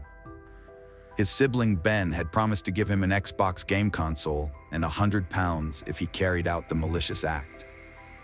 The jury viewed CCTV footage that showed Ben and Jaden entering an Oxford train station and boarding a train to Didcot. The footage also revealed Blakely returning alone, looking down in an apparent attempt to conceal his face. According to the prosecutor, the crime was premeditated. The argument is that Blakely deliberately lured Jaden to a secluded location, an abandoned barn in another town, where he could take her life without being seen. What other plausible reason could there be for him to take Jaden to such a location after discovering she was pregnant? Jaden was eager to start anew, but Blakely had grown accustomed to controlling every facet of her life and would not relinquish his grip. Moreover, he was unwilling to become a father. The jury deliberated for 20 hours before reaching a verdict, with 11 out of 12 members agreeing. Ben Blakely was found guilty of intentionally taking Jaden Parkinson's life.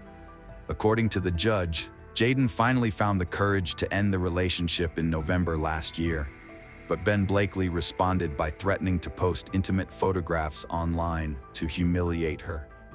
In an unrelated case, the court had previously sentenced Jake Blakely, Ben's younger brother, to 3 years in prison for perverting the course of justice in July 2014.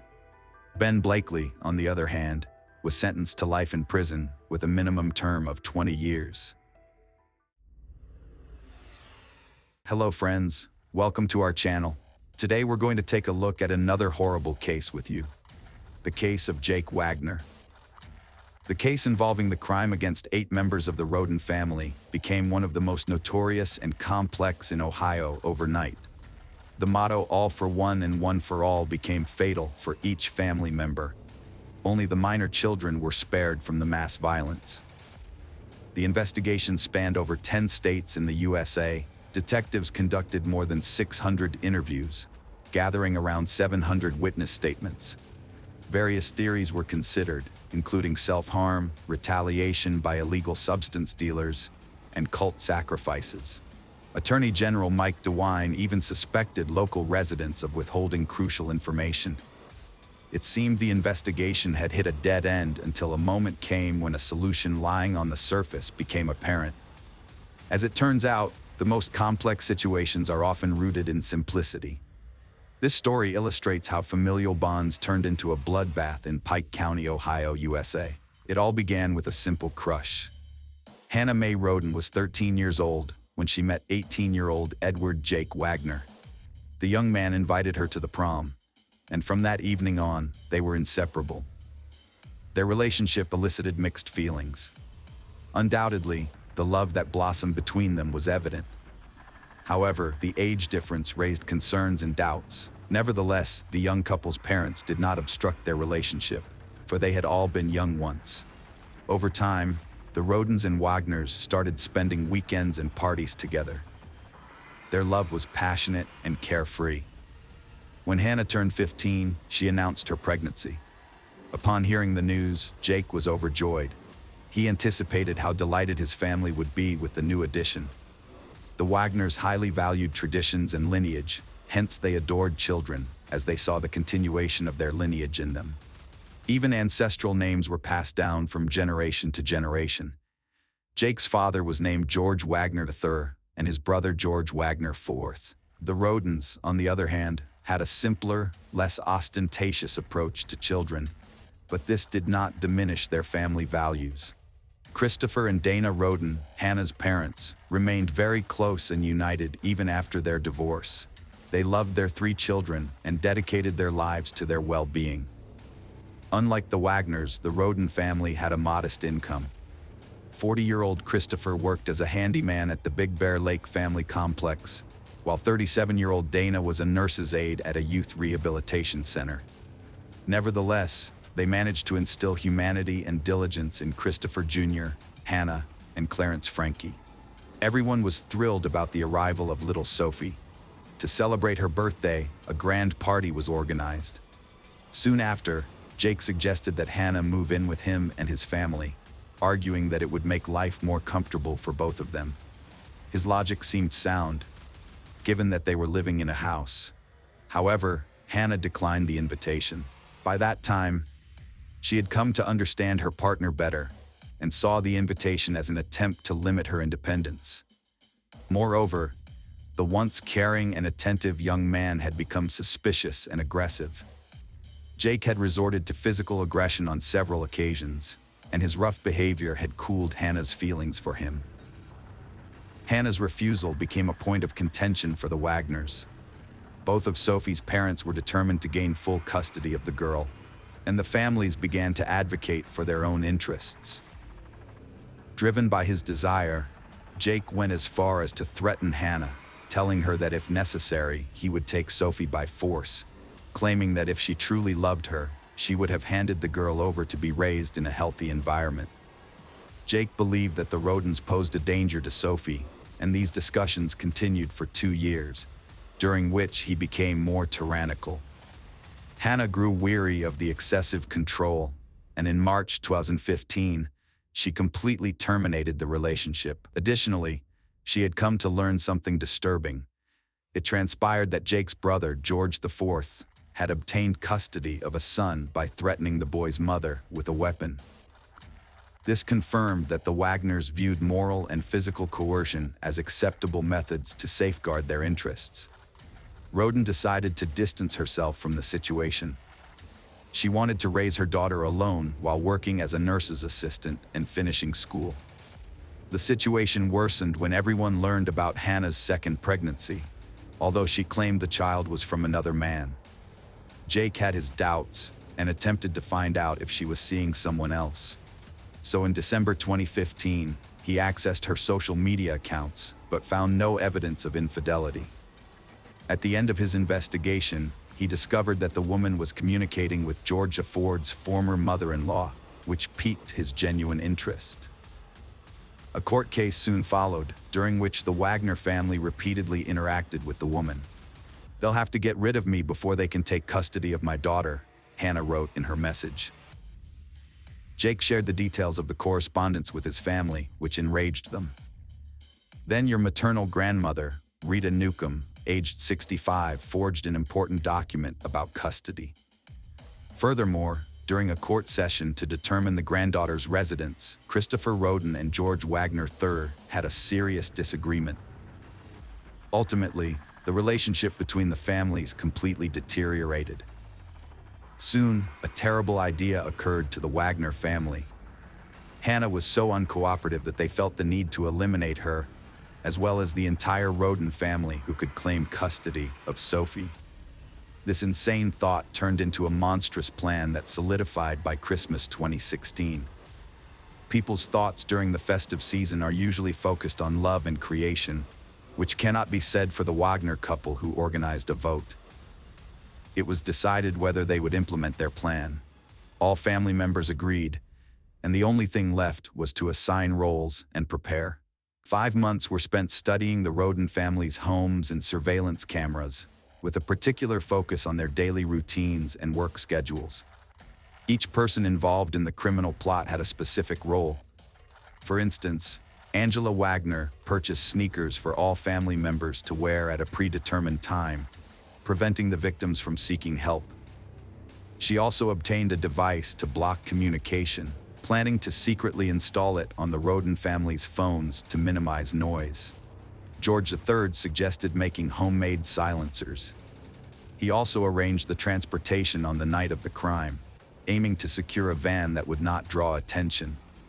Sophie was to remain safe at home with Angela, as the court had granted Hannah and Jake joint custody of the child. The Wagners chose a time when it was their turn to look after the girl, meticulously planning every detail for a flawless execution.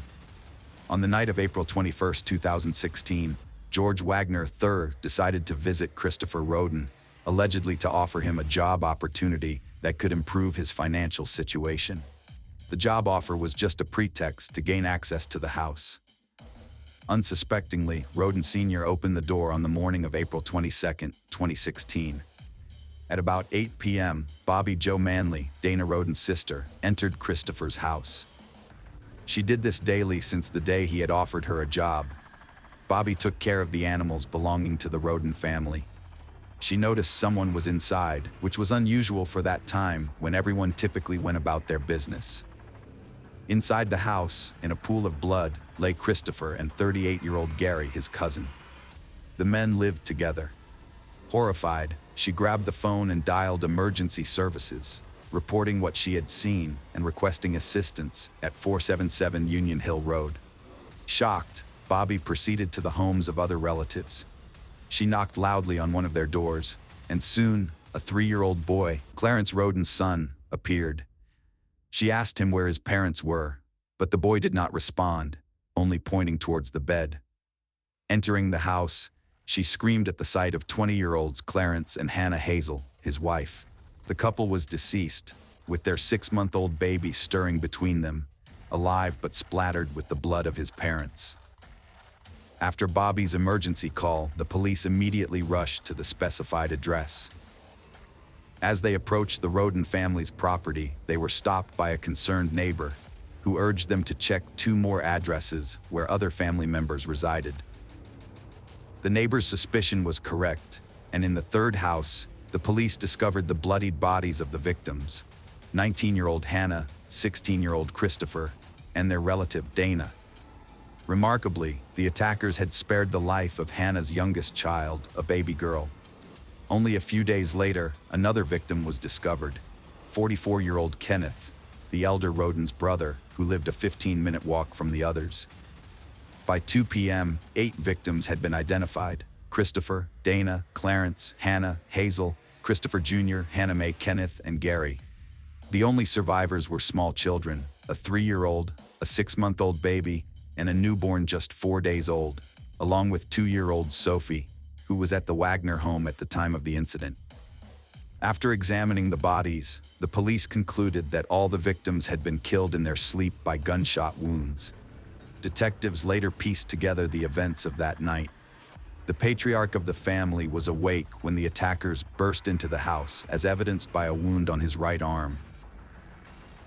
Christopher attempted to defend himself, but was hit with 9 shots to the head, torso, and limbs. 5 bullets were removed from Dana Roden's neck and head, and the rest of the family was killed by gunshots to the head. Gary was shot 5 times, Christopher Jr. was shot 4 times, Clarence and his wife Hannah were shot 3 times each, and Hannah Mae was shot twice. Kenneth was the only one to be shot once. In total, the assailant fired 32 shots, some even after the victims had died. In addition, bruises were found on some of the bodies, indicating physical abuse. Since no one in the vicinity heard anything, investigators concluded that the perpetrators used silencers, suggesting a carefully planned and executed act. It was clear that the victims were not randomly selected. Someone wanted to take revenge on the entire family. During the search, the police found 5 Remington shell casings of different types and an unused bullet from a different model of gun. Leonard Manley, Dana's father, claimed that the criminals were familiar with the Rodens, or else the dogs would have been barking all over the place. The question of who committed such an act kept the police officers busy. The Attorney General's office provided more than $20,000 for the funeral of the Roden family. The deceased were interred in several stages on April 28, 2016. Gary was the first of the victims to be buried in South Shore, Kentucky, followed by Hannah Hazel, whose funeral was held on May 1st in the village of Atway, Coteau County, Ohio. The other victims were buried on May 3rd in West Portsmouth, in the same county. As for the fate of the surviving children, they were placed in the care of relatives. A wave of panic swept through the neighborhood, and the police urged the relatives of the Rodens to take necessary precautions and advised all residents of Pike to stay away from their homes at night. The cold-blooded mass murder outraged residents across the state, who demanded that the results of the investigation be made public and that the perpetrators be apprehended as soon as possible. Cincinnati businessman Jeff Ruby offered $25,000 for information that would help arrest and convict those involved in the murder, but he later declined the reward offer. No less than 100 individuals were part of the investigative task force working on the Roden case. Following the funerals, as part of the investigation, 3 houses belonging to the slain family were towed away the following day, and several more vehicles met the same fate, all transported to a secure facility. This was done to preserve evidence and protect the personal belongings of the deceased. After the investigation, the family's cars and farming equipment were planned to be returned to the victims' relatives. Forensic specialists joined the investigation, and the house were meticulously examined. However, no DNA of the suspects was found in any of them. Cameras had been installed in the mobile homes, but they too provided no information, as they had been disabled. Those who planned the crime had thought through every detail meticulously. It seemed there were no significant leads until detectives discovered something. Cannabis crops were found at 3 crime scenes in one location. There were about 200 plants. Officers believed the cannabis was grown for sale, not personal use, leading to speculation about the involvement of Mexican drug traffickers.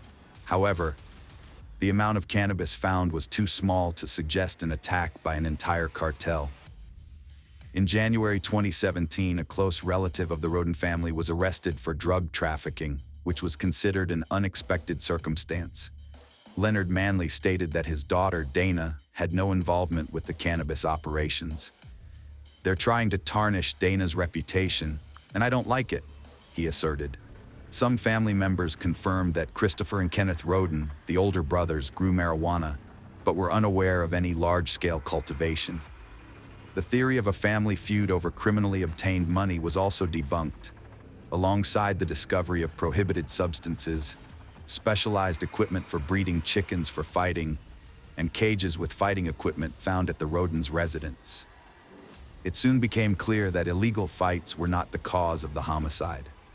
Months went by without uncovering the true motive behind the crime. On April 13, 2017, local authorities announced they lacked sufficient evidence to make any arrests. Nevertheless, prosecutor Rob Young stated the investigation was ongoing, suggesting they had some leads they were not yet ready to disclose. Another year passed, and the second anniversary of the mass crime received little attention, with no coverage in the local press, and neither the sheriff nor the prosecutor attending the memorial service. This led the community to believe the investigation had stalled. Unexpectedly, on May 12, 2017, a SWAT team raided a home in Pike County, located 10 miles from the crime scene. Their initial search was for suspects, but they later revealed that they were gathering evidence. Detectives also searched a house in Adams County that had previously been owned by Jake Wagner, though he had sold it by that time. On June 20th, 2017, the investigation publicly shifted focus to the Wagner family. 26-year-old Jake, 27-year-old George III, 47-year-old George IV, and 48-year-old Angela, who lived 15 miles from the victims. The Wagners had moved to Kali, Alaska, citing difficulties staying in the area. They claimed to have loved the Rodin family, stating their deaths caused them immense suffering. Rob Young's words from a year earlier proved true, as the investigation had made a breakthrough and was now seeking information from the public on the Wagners' discussions about firearms, ammunition, vehicles, etc. 2 years prior. It wasn't long before the suspects, running low on funds, returned to Ohio, where detectives had gathered enough evidence for arrests, including proving that Jake had hacked into Hannah's account. During the examination of the Wagner family's devices, research related to guardianship was discovered. It was also found that Angela had purchased athletic shoes for the entire family just a few weeks before the crime, and the sole pattern of one of these matched the one found at one of the crime scenes. The officers believed that Angela was the mastermind behind the horrific scheme, with Jake as the primary executor. According to the investigation, each family member was involved in the criminal act. On November 13, 2018, the Attorney General announced the arrest of the Wagner couple, as well as their sons. They were charged with planning and carrying out the termination of life. Rita Newcomb, Angela's 65-year-old mother, and Frida Wagner, George III's mother, were also arrested. They faced charges of perjury and obstructing justice in 2019. Rita Newcomb underwent handwriting analysis, which proved her involvement in forging a guardianship document for Sophie. Later, to avoid imprisonment, she struck a plea deal. The charges against Frederica Vonner were dropped in June 2019, but the other Vonner remained incarcerated, having refused to cooperate with the investigation.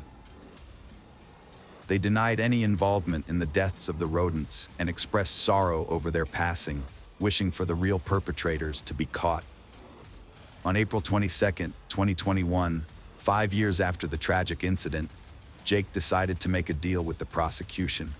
The agreement was that he would disclose details of the crime in exchange for all family members receiving life sentences instead of the death penalty. Vonner Jr. admitted to taking the lives of 5 out of 8 individuals, thus pleading guilty to 23 criminal charges, including 8 counts of aggravated crime. The remaining charges included burglary, conspiracy, illegal possession of dangerous ammunition, forgery of evidence and documents, interception of telegrams and oral messages, unauthorized use of property, obstruction of justice, involvement in corrupt activities, and unlawful intimate conduct with a young woman. He indicated that eliminating the mother was seen as the only way to secure custody of his daughter, and he felt compelled to do the same to the other family members, fearing they would seek vengeance and refuse to relinquish the girl. The next to stand trial was Angela on September 10th. She pled guilty to conspiracy to commit aggravated crime, robbery, and evidence tampering. She also agreed to testify against the other defendants. In exchange, the charge of ending a life was dropped, and she was sentenced to 30 years in prison. The trial of George Wagner's fourth began on August 28, 2022. The man denied any involvement in the crimes, insisting he was completely unaware. In contrast, the prosecution argued that he participated in planning, executing, and concealing the crimes. Ultimately, George IV was found guilty on 22 counts and sentenced to life imprisonment without the possibility of parole. The trial for George III is scheduled for February 2024. Despite his entire family being convicted, he continues to claim innocence, likely facing the same fate as his older son. This once harmonious relationship ended in tragedy. The collective madness of the Wagner is beyond understanding and forgiveness. Their actions left 3 children orphaned. What will become of Sophie when she grows up and realizes what happened in their fight for custody and a facade of well-being? The Wagner deprived the young girl of loving parents, relatives, and a peaceful life. In the somber confines of the courtroom, Menhaz Zaman stood before the judge, his voice trembling with remorse as he expressed the depths of his regret for the irreparable harm he had caused.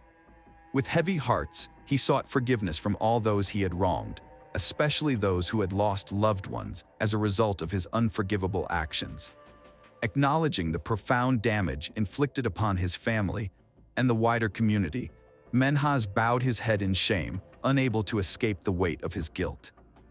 November 2020 marked the fateful moment when Menhaz's fate was sealed with a life sentence, condemning him to spend the next 4 decades behind bars. At the tender age of 24, he was stripped of his freedom, serving time for the deaths of 4 individuals who had once been dear to him. His father, Manur, taken at 59, his mother, Momotaz, at 50, his grandmother at 70, and his sister, tragically gone at the tender age of 21. Despite the sacrifices made for his well-being, Menhaz's actions had brought nothing but devastation upon his family. As he languished in the confines of his prison cell, Menhaz grappled with the emptiness and loneliness that engulfed his once vibrant life. Cut off from the virtual world he had once sought solace in, he was forced to confront the gravity of his prolonged deception. In the quiet solitude of his confinement, he reflected on the twisted web of lies he had spun to maintain his facade, the weight of his deception bearing down upon him like a leaden burden. The truth of Menhaz's deception came to light as he stood trial, each revelation serving as a painful reminder of the betrayal and deceit that had torn his family apart. The Zan family, once united in love and solidarity, now faced the harsh reality of their shattered lives, haunted by the knowledge that their own flesh and blood had been responsible for their unimaginable loss.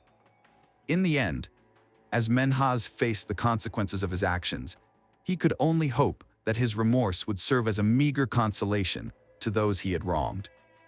But as the doors of his prison cell closed behind him, he knew that no amount of regret could ever undo the irreparable damage he had wrought upon the lives of those he held most dear. As the fake graduation date of July 28 drew near, Menhaz's behavior took a disturbing turn, Seemingly unraveling before the eyes of those around him, he adopted the persona of a lost soul, referring to himself as a subhuman, unworthy of life. Dark jokes about suicide peppered his conversations, revealing the depths of his despair. But who was this troubled individual? Menhaz Zaman, a young Canadian with a promising future, appeared to be living the dream as a mechanical engineering student at York University.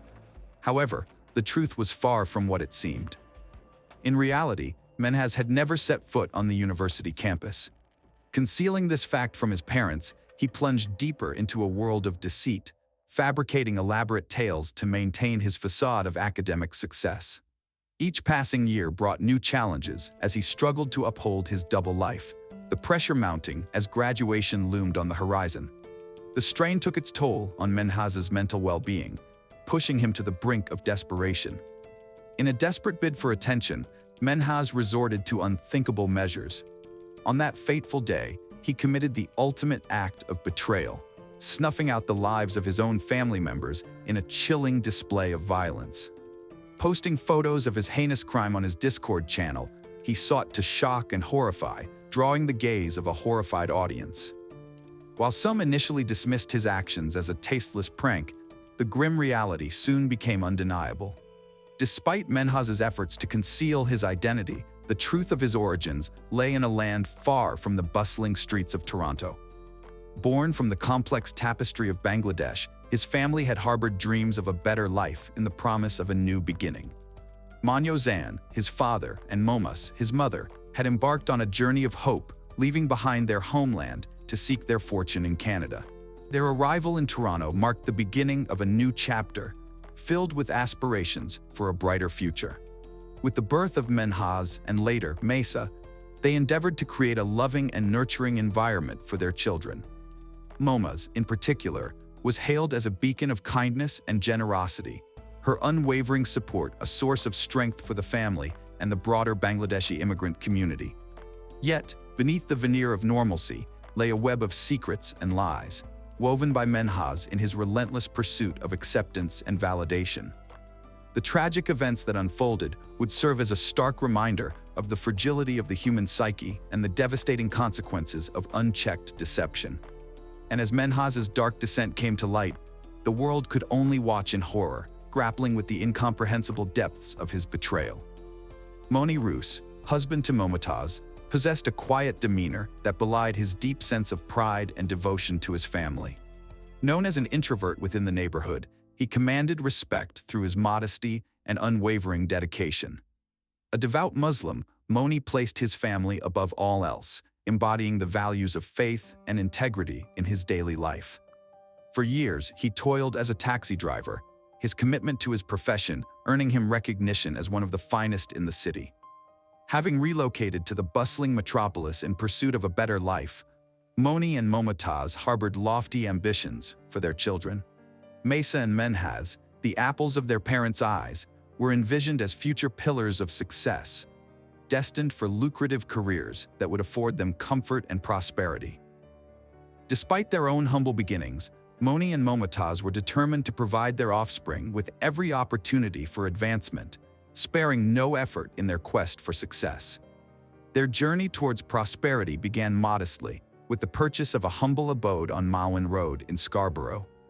Through prudent financial planning and astute investments, they soon expanded their portfolio, acquiring 2 additional properties in the same area and a house nearby in Danforth. Momotaz assumed the role of property manager, overseeing their growing assets with precision and care. As the family's fortunes continued to ascend, so too did Momotaz's sense of responsibility towards her children and their burgeoning real estate empire. Recognizing the need for support, her mother Fosa made the journey from India to lend a helping hand. With her assistance, Momotaz found equilibrium between her professional endeavors and personal life, ensuring that both flourished in tandem. In 2006, they embarked on a significant investment, purchasing a spacious 4-bedroom house in the neighboring town of Markham. This move symbolized their aspirations for a brighter future, aligning with the widely held belief that success in life hinged on careers in medicine or engineering. Mesa harbored dreams of becoming a neurosurgeon, while Menhaz was earmarked for a career in engineering, in line with his parents' hopes and aspirations. However, the path to success proved arduous, fraught with challenges and unforeseen obstacles. Melissa, their eldest daughter, rebelled against their expectations, often veering off course with reckless behavior. Her defiance strained the familial bonds, leading to conflicts that spilled beyond the confines of their home and attracted the unwanted attention of law enforcement. Despite their best efforts, Moni and Momotaz struggled to rein in Melissa's wayward tendencies, her actions casting a shadow over the family's aspirations. In stark contrast, Menhaz exuded a quiet and reserved demeanor, forging a close bond with his mother, Momotaz. She doted on him, fulfilling his every need and desire, showering him with love and attention. Menhaz, the eldest son, felt the weight of his parents' expectations bearing down on him, driving him to excel and meet their lofty standards. Yet, beneath the facade of familial harmony, Menhaz sought solace in the virtual realm of online gaming, immersing himself in virtual worlds where he found refuge from the pressures of reality. His fascination with MMO games like Perfect World provided an escape from the rigors of everyday life, offering a platform for self-expression and social interaction. While his peers pursued academic endeavors, Menhaz retreated further into the confines of his room, spending hours on end immersed in online gaming communities. Despite the facade of academic success, Menhaz grappled with a sense of inadequacy and the burden of unmet expectations. Upon receiving news of his acceptance into the mechanical engineering program at York University, Menhaz's achievement was hailed as a triumph, further cementing his status as the family's favored child. Yet, beneath the veneer of success lay a mounting pressure to prove himself worthy of their adulation. With each passing day, the weight of expectations bore down on Menhaz, driving him further into the depths of his virtual refuge. As the weight of expectations mounted, Menhaz retreated further into the virtual realm, seeking solace in the digital landscapes of online gaming. Venturing into an enhanced version of the Perfect World game, he found camaraderie among fellow players, forging connections within the confines of this virtual community. Through the popular social network Discord, Menhaz maintained contact with friends and acquaintances, finding a sense of belonging that eluded him in the real world. Within the game, Menhaz shed the constraints of his shy and reserved persona, embracing his true self in a space where authenticity thrived. Here, amidst the pixels and avatars, he felt liberated from the burdens of reality, free to express himself without fear of judgment or censure. The supportive atmosphere fostered friendships that transcended the boundaries of the game, providing Menhaz with a sense of belonging that he struggled to find elsewhere. Meanwhile, Melissa's rebellion continued unabated, her defiance a constant source of tension within the family home. Despite their efforts to rein her in, her actions only served to exacerbate the already strained atmosphere. Her departure from home did little to alleviate the palpable tension, leaving a void that Menhaz sought to fill with his virtual escapades.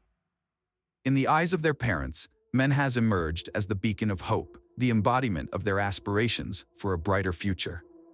They boasted of his supposed acceptance into York University's prestigious engineering program, basking in the imagined glory of his academic achievements. However, beneath the facade of parental pride lay a web of deception, as Menhaz's purported success crumbled under scrutiny. In reality, Menhaz's academic journey took a different trajectory, far removed from the lofty heights his parents envisioned. Instead of York University, he found himself enrolled in the less prestigious confines of Seneca Community College, his dreams of academic success shattered. Struggling to keep pace with his studies, he grappled with feelings of loneliness and disillusionment, his sense of identity eroded by the weight of unmet expectations. Frustrated by the suffocating grip of parental control, Menhaz rebelled against the constraints imposed upon him, casting aside the religious beliefs that once anchored him. His disillusionment only deepened as he confronted the stark reality of his circumstances, grappling with a sense of betrayal and abandonment. Amidst the wreckage of broken dreams, Menhaz sought solace in the virtual embrace of online gaming, the only refuge left in a world fraught with disappointment and deceit.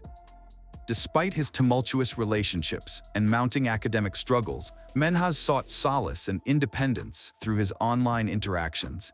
His burgeoning romance with a girl he met on the internet only served to stoke his parents' disapproval and exacerbate his frustration. Nevertheless, Menhaz remained determined to assert his autonomy, finding refuge in the immersive world of Perfect World and the vibrant Discord community. Initially, Menhaz managed to maintain a facade of academic diligence, but as his obsession with gaming intensified, his grades suffered a precipitous decline. His once promising academic career spiraled into chaos as he began skipping classes and neglecting his studies altogether. Despite his academic freefall, Menhaz managed to conceal the extent of his academic failures from his unsuspecting parents, who remained oblivious to his academic woes. Each day, Menhaz embarked on a carefully orchestrated charade, leaving home ostensibly to attend classes at York University.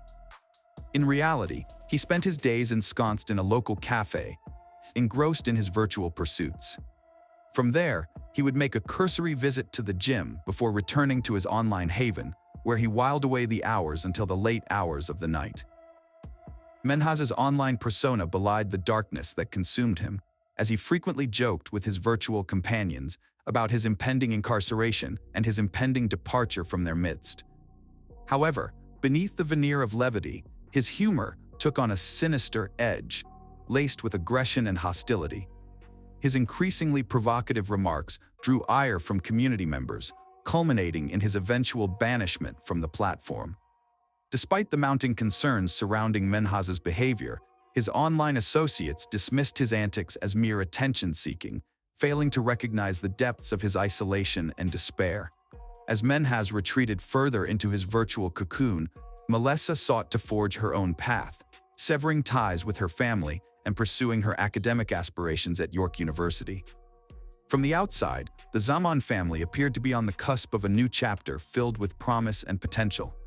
Yet, unbeknownst to them, Menhaz's descent into darkness would soon shatter the illusion of familial harmony, leaving a trail of devastation in its wake. On July 27, 2019, the Zaman household buzzed with the usual activity, unaware of the tragedy about to unfold. Menhaz, calculating and methodical, seized the opportunity to set his sinister plan into motion. With chilling composure, he crept into his mother's bedroom, armed with a crowbar. In a swift and brutal assault, he rendered her unconscious with a single blow to the head before mercilessly slitting her throat. The scene of carnage was soon replicated as Menhaz turned his attention to his unsuspecting grandmother, dispatching her with the same ruthless efficiency. Having executed his heinous acts, Menhaz retreated to the confines of his room, his facade of normalcy now shattered. With a sense of perverse satisfaction, he chronicled his atrocities on Discord, sharing grotesque images of his victims' mutilated bodies alongside the implements of his depravity. To some, accustomed to Menhaz's macabre sense of humor, the ghastly display seemed like another tasteless joke. However, for those unaccustomed to such dark behavior, it sparked genuine alarm and disbelief. As the gravity of Menhaz's actions began to dawn on his online acquaintances, panic ensued. The realization that a potential spree of violence was unfolding in real time left them feeling helpless and powerless to intervene. Desperate to prevent further bloodshed, they frantically scrambled to identify the perpetrator, but Menhaz had meticulously concealed his identity, leaving them grasping at straws. Amidst the chaos, Junior, a close friend of Menhaz, found himself bombarded with inquiries from concerned users seeking insight into his friend's motives. Driven by a sense of urgency, Junior confronted Menhaz, seeking confirmation of the grim reality depicted in the disturbing images. Menhaz's chilling response confirmed their worst fears, revealing his intention to claim the lives of his remaining family members. Meanwhile, oblivious to the unfolding tragedy, Melissa returned home, greeted by an eerie silence that belied the horror lurking within. Unbeknownst to her, she had walked into a nightmare, orchestrated by her own brother. As she ventured further into the house, she fell victim to the same brutal fate that had befallen her mother and grandmother, her life snuffed out by the hands of her own flesh and blood. In the aftermath of his sister's murder, Menhaz callously documented her demise, capturing her lifeless form in a macabre photograph. With chilling detachment, he shared the image with a friend named John, callously recounting the harrowing ordeal as if it were nothing more than a macabre spectacle to be observed and dissected. In a private message to John, Menhaz uttered words of self-condemnation, branding himself as a pathetic coward and a subhuman, consumed by a profound sense of shame and self-loathing. With a macabre sense of detachment, he proceeded to inundate John with a series of grisly photographs, each one more harrowing than the last. Among them was an image of the murder weapon, and even a disturbing selfie featuring Menhaz himself, brandishing a bloodied knife, a grotesque testament to the depths of his depravity. Horrified by the gruesome evidence before him, John wasted no time in sharing these chilling images with the rest of the Discord group, each photo serving as damning proof of Menhaz's heinous crimes. As the community rallied to gather as much evidence as possible against him, Menhaz continued to play the part of the oblivious gamer, biding his time until his father's return. When Manure, Menhaz's father, unwittingly stepped into the trap laid by his own son, he fell victim to the same brutal fate that had befallen the rest of his family. With cold precision, Menhaz launched his final assault, stabbing his father in the neck, before callously capturing the aftermath in yet another chilling photograph. In the wake of his heinous acts, Menhaz grappled with his own demons, acknowledging his cowardice and selfishness in a series of remorseful messages to his online acquaintances. Expressing a warped sense of resignation, he resigned himself to a life behind bars, inviting his friends to bear witness to the grim spectacle he had orchestrated. Amidst the chaos, one Discord user devised a plan to trace Menhaz's location through his IP address, a digital breadcrumb trail that led authorities straight to his doorstep. As the net closed in around him, Menhaz made no attempt to flee, choosing instead to confront the consequences of his actions head-on.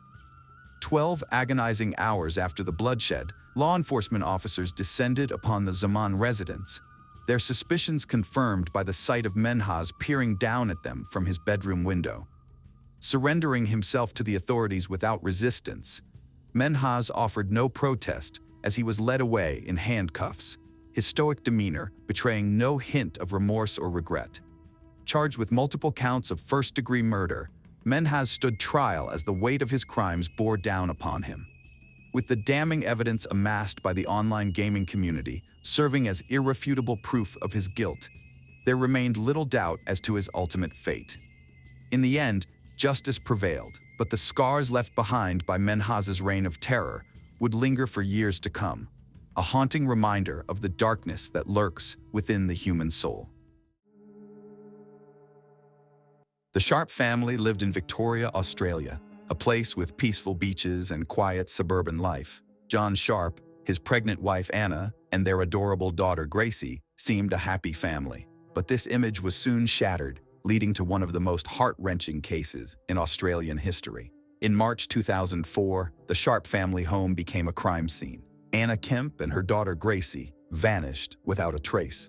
Born on February 28, 1967, John Sharp grew up in a world familiar to many of us. A childhood marked by the usual ups and downs, aspirations shaped by the world around him, and the pursuit of happiness supported by his family. Raised in a community where neighbors knew each other by name and children played freely under the sun, John's formative years seemed filled with simple joys. As John transitioned into adolescence, those who knew him observed his evolution from a bright-eyed child into a quiet, somewhat introverted young man. Intelligent and courteous, yet always on the periphery as if watching the world from a distance, John was always there, but somehow apart. Like he was searching for something he couldn't quite find among the people around him. It was during these formative years that John's path began to subtly diverge, laying the groundwork for the man he would become. His silent observations, the unvoiced thoughts simmering beneath a calm exterior, might have been the early signs of an upcoming storm.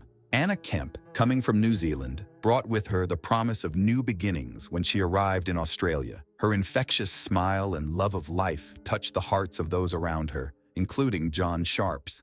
They met at the Commonwealth Bank of Australia, where they both worked. Anna was 4 years John's senior. Laughter shared over coffee and long walks along the beach culminated in their wedding day. Anna's spirit was a stark contrast to John's quiet introspection. Yet their paths were destined to intertwine, igniting a tragic sequence of events. Maybe it was the allure of opposites attracting that drew them together, or perhaps something deeper, a shared longing for connection, for being understood.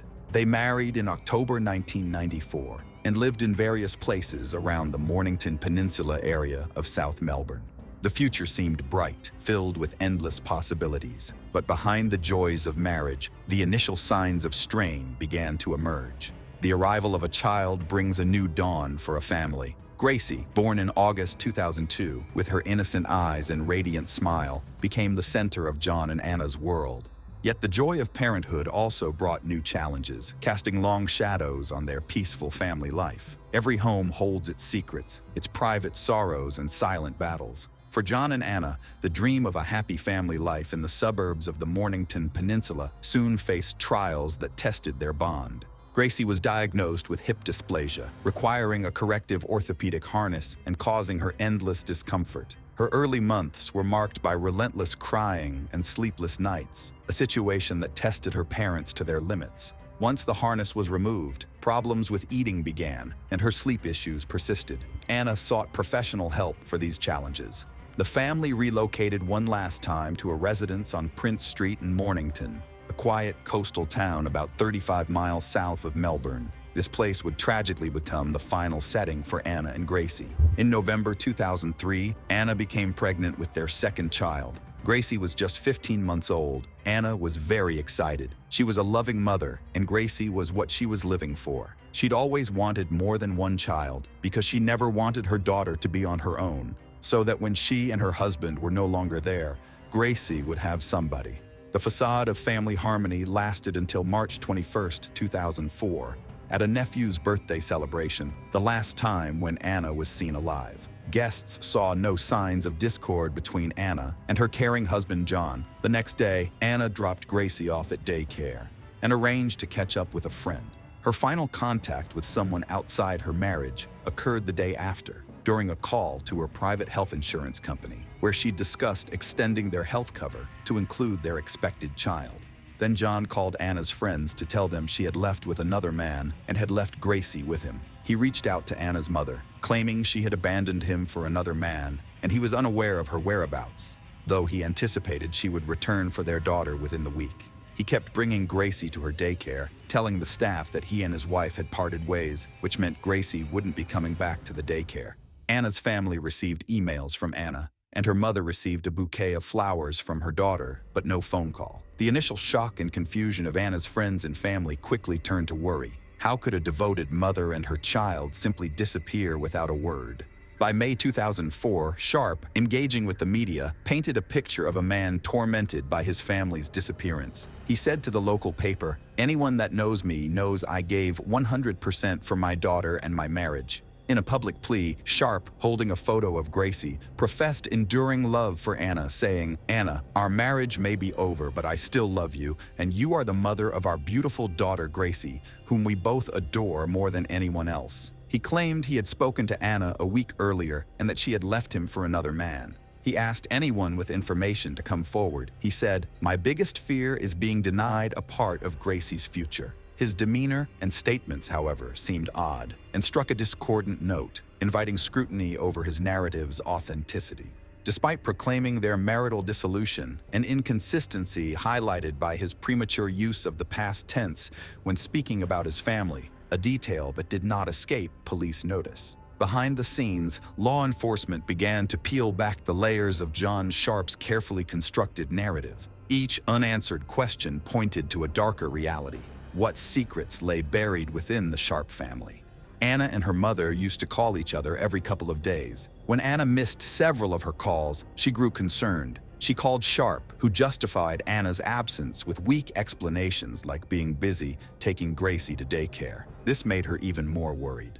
Anna's devout Catholic beliefs and her unlikely affair and abandonment, initially without Gracie and at 20 weeks pregnant, fueled her family's distrust toward Sharp's account, further aggravated by the impersonal email and gift without any phone contact. Upon Anna's continued absence, her mother alerted the police in New Zealand and reported her daughter missing, prompting communication with the Mornington authorities. Confronted by the police, Sharp told them Anna got into a blue car and relocated to Chelsea with their daughter, denying any knowledge or involvement into their disappearance. The search for Anna and Gracie commenced with urgency. Missing persons officer Narelle Fraser said detectives had to keep an open mind and not assume the mother and daughter were dead, as they had only been reported missing. She said Anna's bank account had been used intermittently, and her phone was used once or twice. We kept thinking, is she alive? But as days passed, hope began to fade, replaced by a gnawing realization that the answers they sought might reveal a truth too painful to bear. Sharp quickly became the main suspect since there was no evidence to support his statement. The investigation's pace quickened as new information surfaced. Friends and acquaintances came forward, their testimonies shedding light on the growing tensions behind the closed doors of the Sharps' home. One of the friends confessed. She mentioned they were going through a tough time. I never imagined it could lead to this. The investigators increased pressure on Sharp, trying to make him nervous so that he would make a mistake. He lived like a recluse and never had guests. Their family home was ominously quiet. John was followed by undercover officers to monitor his movements. Soon, there was a breakthrough in the case. To mislead investigators, Sharp periodically utilized Anna's phone and bank card, crafting an illusion of her active presence across the southeast suburbs of Victoria. However, this charade crumbled under police surveillance, capturing Sharp's attempts to conceal evidence. The surveillance caught him on camera driving to Chelsea Beach and pulling a white plastic bag from the bush next to the public toilet. He took out Anna's phone from the bag and made a call. Then he withdrew some cash from the nearest ATM. After that, he disposed of the bag with the phone and card by putting them into a trash can in Mount Martha. He then drove home and called the missing persons unit, telling them that his wife had just called him and withdrawn cash from their joint account. But the team already knew exactly what had happened. The evidence was irrefutable, pointing to a conclusion that was unthinkable. Not having enough evidence to charge Sharp with murders and being unable to determine his motive, the investigators hoped that he could lead them to the bodies. But as days passed with no action from Sharp, the decision to arrest him was made. On June 10th, Sharp faced another round of questioning by the authorities. He persisted that Anna had willingly departed on March 23rd. However, the investigators remained skeptical, noting his emotional detachment regarding his wife's supposed affair and subsequent departure with their daughter. Discrepancies in Sharp's timeline emerge. The man who claimed ignorance now appears as a master of evasion. Narelle Fraser said about Sharp, I don't think anybody would know how John felt about anything. He was a closed book. He was very insular. He was a loner. He didn't show any emotion. He showed no personality. The investigators thought of another way to get his confession. They invited his parents and showed them the footage of John on Chelsea Beach, and then asked them to talk to their son. It is the presentation of an undeniable piece of evidence that marks the turning point in the investigation. An hour after his parents left, John began to talk as he realized the inevitability of his situation. His final barriers of denial and self-preservation eroded, revealing the truth of his psyche, a man ensnared by his own darkest impulses. What turned his heart so cold that he became a stranger even to those who thought they knew him best? Sometimes the greatest dangers lurk in the places we expect the least. Sharp's confession laid bare the reality of what transpired within the walls of the Sharp home. He told police he had fantasies of murdering his wife for several months before ultimately killing her. Adjusting to life with a baby, sleepless nights, financial pressures, and the routine of daily life added layers of complexity, pushing the family to a breaking point. Sharp explained that he killed Anna because she was controlling and moody and was getting on his nerves. Their marriage was unhappy. Sharp perceived his wife's assertive personality as undermining his masculinity. He stated Anna used to wear the pants in the family. Sharp told the investigators that Anna's pregnancy was a surprise to him. He didn't want another child and viewed the new pregnancy as an additional burden, harboring resentment towards Anna and their unborn child in silence, instead of voicing his concerns. He even questioned if it was his child at all. John was self-employed as a conveyancer. The financial responsibility of a growing family overwhelmed him. He seemed withdrawn. Anna was trying to bridge the growing distance between them. But as she reached out, John's retreat into himself became more pronounced. With each passing day, John became more distant, a prisoner of his own mind, ensnared by thoughts he could not share and feelings he could not express. Anna fought to keep her family together, unaware of the darkness taking hold of her husband's heart. The chasm between John, isolated in his thoughts, and Anna, attending to the needs of their home and children, widened, filled with unsaid words and unacknowledged fears. Anna found herself facing a wall of silence, her efforts met with indifference, or worse, hostility. Sharp made an unexpected and ominous purchase in early 2003, a high-powered spear gun from a Sport Philip Marine in Mornington, an interest he had never before expressed. This marked the beginning of a dark and tragic chapter. Sharp dedicated countless hours to mastering the spear gun in their backyard, familiarizing himself with its mechanics. In the days that followed, a domestic dispute escalated into an unimaginable horror. Gerald Kemp, Anna's brother, told reporters that in February 2004, Anna had an ultrasound to determine their baby's gender, but Sharp did not even bother going to the doctor's appointment with her. Upon her return, she anticipated her husband's eagerness to learn about the baby's gender, only to find he showed no interest and didn't even ask her. Distressed by his apathy, Anna confronted Sharp, warning him that if he continued to be indifferent to their daughter and the unborn child, she was going to leave him. They went to bed at around 9 or 10 p.m. Anna quickly fell asleep, while John stayed awake, consumed by their argument and the overall dissatisfaction with their marriage. Eventually, he stepped out to the backyard garage, retrieving the spear gun that he didn't use outside of his target practice sessions. In a chilling sequence of events, Sharp crept back into the room where Anna was sleeping peacefully, coldly aiming a charged spear gun at her while their 20-month-old daughter lay asleep in her bed. The first shot did not end her life as she was still breathing, and with a grim resolve, he reloaded and fired again, this time fatally wounding Anna and the unborn child she carried. Afterward, he covered her with towels and retreated to sleep the rest of the night on the sofa downstairs. The next morning, Sharp tried to remove the spears, but managed to remove only the shafts. Completing this grim task, he then dropped off Gracie at her daycare, later turning away a TV antenna technician booked by Anna with the excuse of Anna's absence, her body still in the bedroom.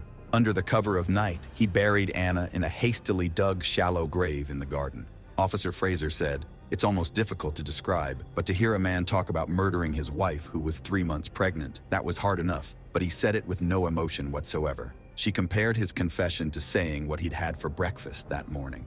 In the days that followed, Sharp took Gracie and revisited the marine supply store for another spear. He said, "I was thinking of taking care of Gracie by myself, and just amongst all this madness, that's when I lost the plot." When asked why he killed Gracie, he said, "I don't really know," and called it irrational madness. Sharp told the police, "You know what you're doing is sort of insane, but there's just this weird part of you that's almost unstoppable or something.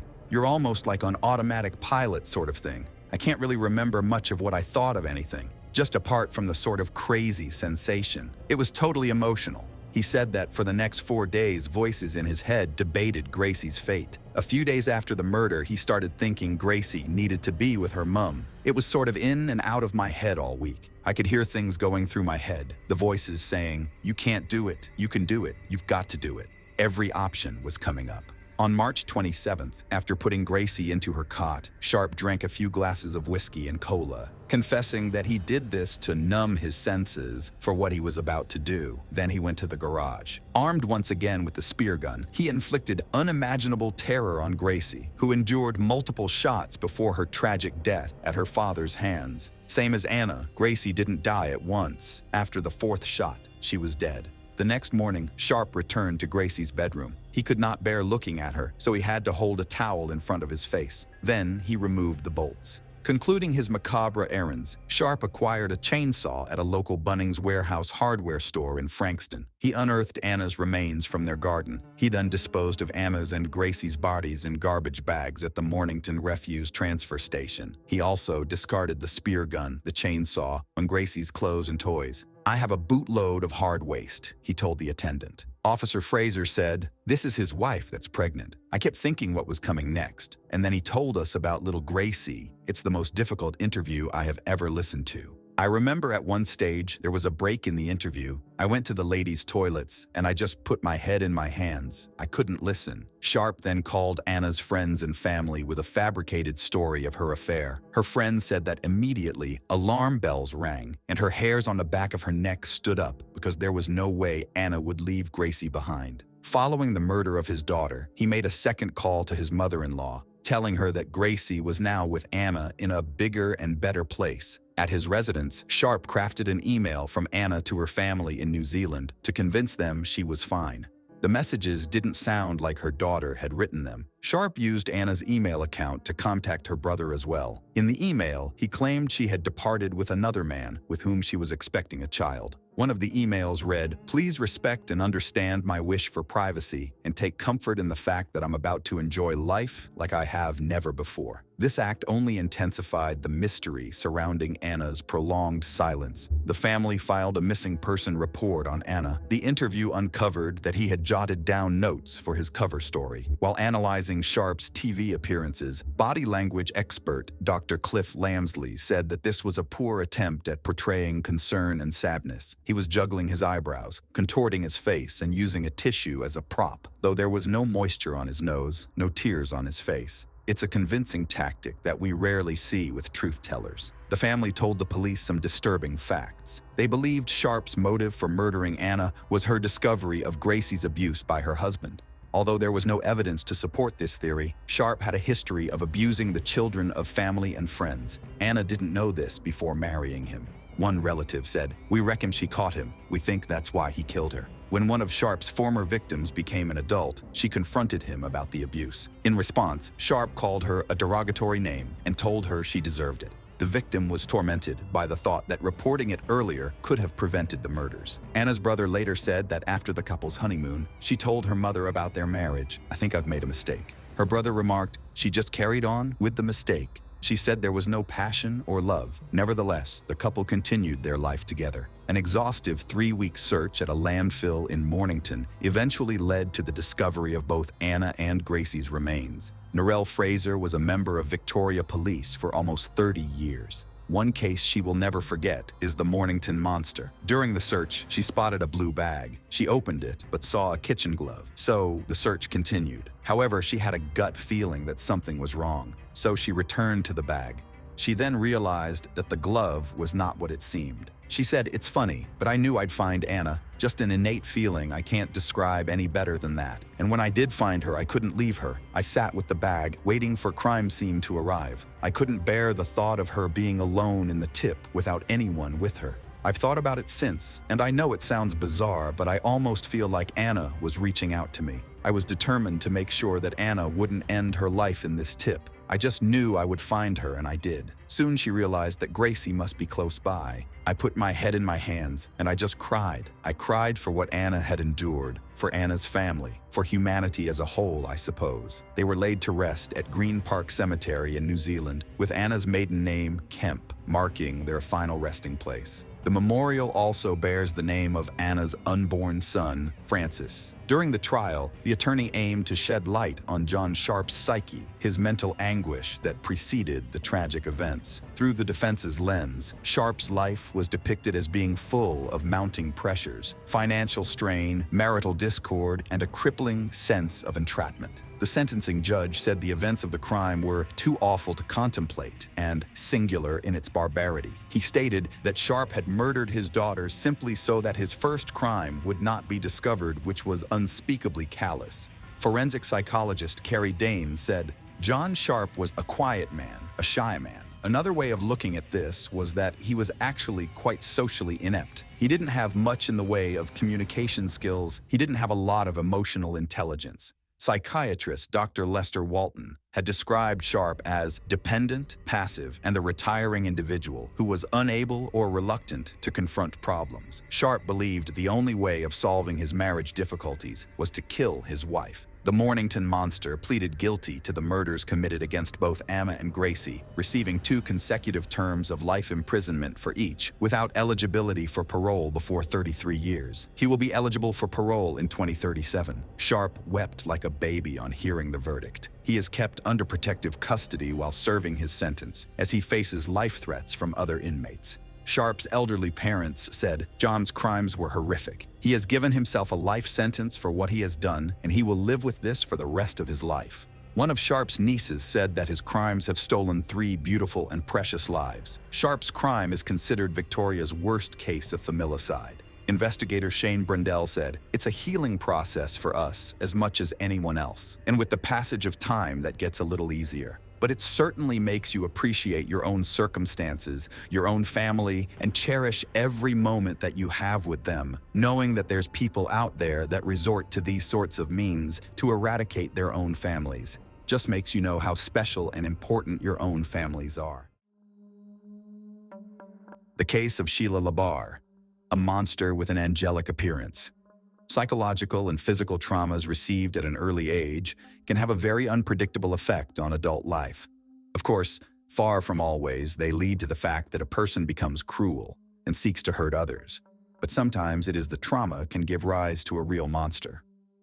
Criminal psychologist Adrian Raine believes that there are genetic and psychophysical mechanisms that can turn a person into a cold-blooded killer, about which he wrote in detail in his book, Anatomy of Violence. History knows a lot of serial criminals who had a truly hellish childhood, and perhaps to them can be attributed our heroine today, Sheila LaBarre. This woman had an angelic appearance which she skillfully used, seducing her victims and then brutally murdered them. Despite the fact that the court was able to prove only 2 of her crimes, criminologists are sure that there were many more. And now let's look at this difficult story from the beginning and try to understand whether Sheila LaBarre was a born monster or became him as a result of the cruelty that she faced in childhood. Who is Sheila LaBarre? Sheila LaBarre was born in 1958, the 4th of July, in the small country town of Fort Payne, Alabama. She was the youngest of 3 children of her parents and was raised with her brother and sister Lynn. Her childhood was spent in a picturesque but rather secluded place, on a farm nestled among cornfields. According to the memories of Lynn's older sibling, Sheila was an active, inquisitive, and open-minded girl with a creative streak. She liked to be in the center of attention, had a good voice and cute appearance, so perhaps, if her life had turned out differently, she would have become a famous actress or singer. But instead of bright posters, her name decorated the pages of criminal chronicles. The unimaginable cruelty of her father, the head of the family, Manuel Bailey, for many years suffered from alcohol addiction, although it would be more accurate to say that his addiction suffered from his entire family. He often went on binges, turning into a real beast who enjoyed abusing his wife and children. He insulted and humiliated them, beat them with anything that came to hand, could throw everyone out in the middle of the night in a downpour or frost, and locked himself in the house, not letting anyone inside. Mothers, daughters, and sons often had to spend the night in a barn or in the open air in the field. One day, when Manuel was once again in a drunken rage, he began throwing dishes and other objects at his family members. The mother tried to cover the children as best she could, but one of the flower pots thrown by her husband hit her youngest daughter Sheila in the head. Sheila suffered a serious concussion and a lifelong scar on her temple, which she painstakingly covered with her hair. But not even the insults and beatings were the worst thing that the sisters had to endure in their parents' home. According to the memories of Sheila and Lynn, Manuel from an early age forcibly inclined them to intimacy. The mother may have been aware of what was going on, but the subject was never broached. However, despite the nightmare at home, Sheila did well enough in school. She dreamed of leaving the farm as soon as possible and go to conquer the big city. The girl was quite ambitious and determined. She passionately wanted to realize her childhood dream in life and become an actress or pop singer. And she had everything for this: charisma, bright appearance, and a beautiful voice, adulthood, first marriage. Barely Sheila was 18 years old. She left her parents' home, but adult life was not so joyful. To enter the university, she was not allowed to average score, and to move to the big city, she simply did not have the money. Then Sheila got a job as a maid in one of the hotels, where by that time her older sister was already working. It should be noted that Sheila had a slender figure and a very attractive appearance. She had big blue eyes, a charming smile, and a mop of thick long hair. She was surrounded by attention from men, and over time, she learned to use it and manipulate her suitors. In the late 70s, LaBarre, then Bailey, met a guy named Jonathan Baxter, and a romantic relationship began between them. Jonathan was not yet 20 years old at the time, but he already had a young daughter from a previous relationship. However, the child did not become a hindrance, and soon the couple got married. However, this marriage lasted only a few months and collapsed after Jonathan learned that the young wife abused his daughter while he disappeared at work. Sheila was frankly annoyed with the child, and she would raise her hand or lock her in a closet if she started crying or acting up. Jonathan did not organize scandals and listen to explanations. He just Strazoot filed for divorce and put his wife with his belongings outside his house. He never wanted to see or hear from her again. After the divorce, Sheila dated various men and mostly lived off them. But all these relationships were fleeting and lasted from a few weeks to a couple of months, until in the early 80s she met her future second husband, Ronnie Jennings. The tumultuous romance soon led to marriage, and Sheila took on a double last name, Bailey Jennings. It was an unhealthy relationship between two irascible and unstable people who regularly cheated on each other, scandalized, and even fought. Still, their marriage lasted more than 3 years. In 1984, after another family quarrel, Sheila demanded a divorce from her husband, but he refused her. In fact, Ronnie did not hold on to the relationship at all. He just wanted to piss off his wife and make her mad, and he succeeded. Sheila became hysterical, took a large number of drugs in front of her husband, drinking strong alcohol, and after this infernal cocktail, sat behind the wheel of the car and rushed down the road. Naturally, soon Sheila, under the influence of pills and alcohol, lost consciousness, flew off the road, and at high speed crashed into a tree. She miraculously survived, but suffered a massive head injury. She spent more than a week in a deep coma, and doctors made no prognosis. When Sheila finally regained consciousness and gradually recovered, she was transferred to a psychiatric hospital where she spent several months. She later complained to her sister that one of the orderlies was constantly harassing her and possibly taking advantage of her helpless state when she was heavily sedated. After all this, Sheila returned to her second husband's home, but began to behave not just aggressively, but threateningly toward him. When during another scandal she attacked Ronnie and poked him in the chest with nail scissors, Ronnie, fearing for his own life and health, filed for divorce and hurriedly moved out of the mad woman. Rich lover. When the second marriage was dissolved, the young woman began looking for lovers through the dating columns of the print media, and she left her ads there as well. But no man did not stay with her for long, because Sheila tended to dominate everything, rigidly suppressing their partners, both in intimate and everyday life. Soon the photo of an attractive girl in the dating section drew the attention of 60-year-old Wilfred Bill LaBarre. The man had previously been married twice and had adult children and grandchildren from previous marriages.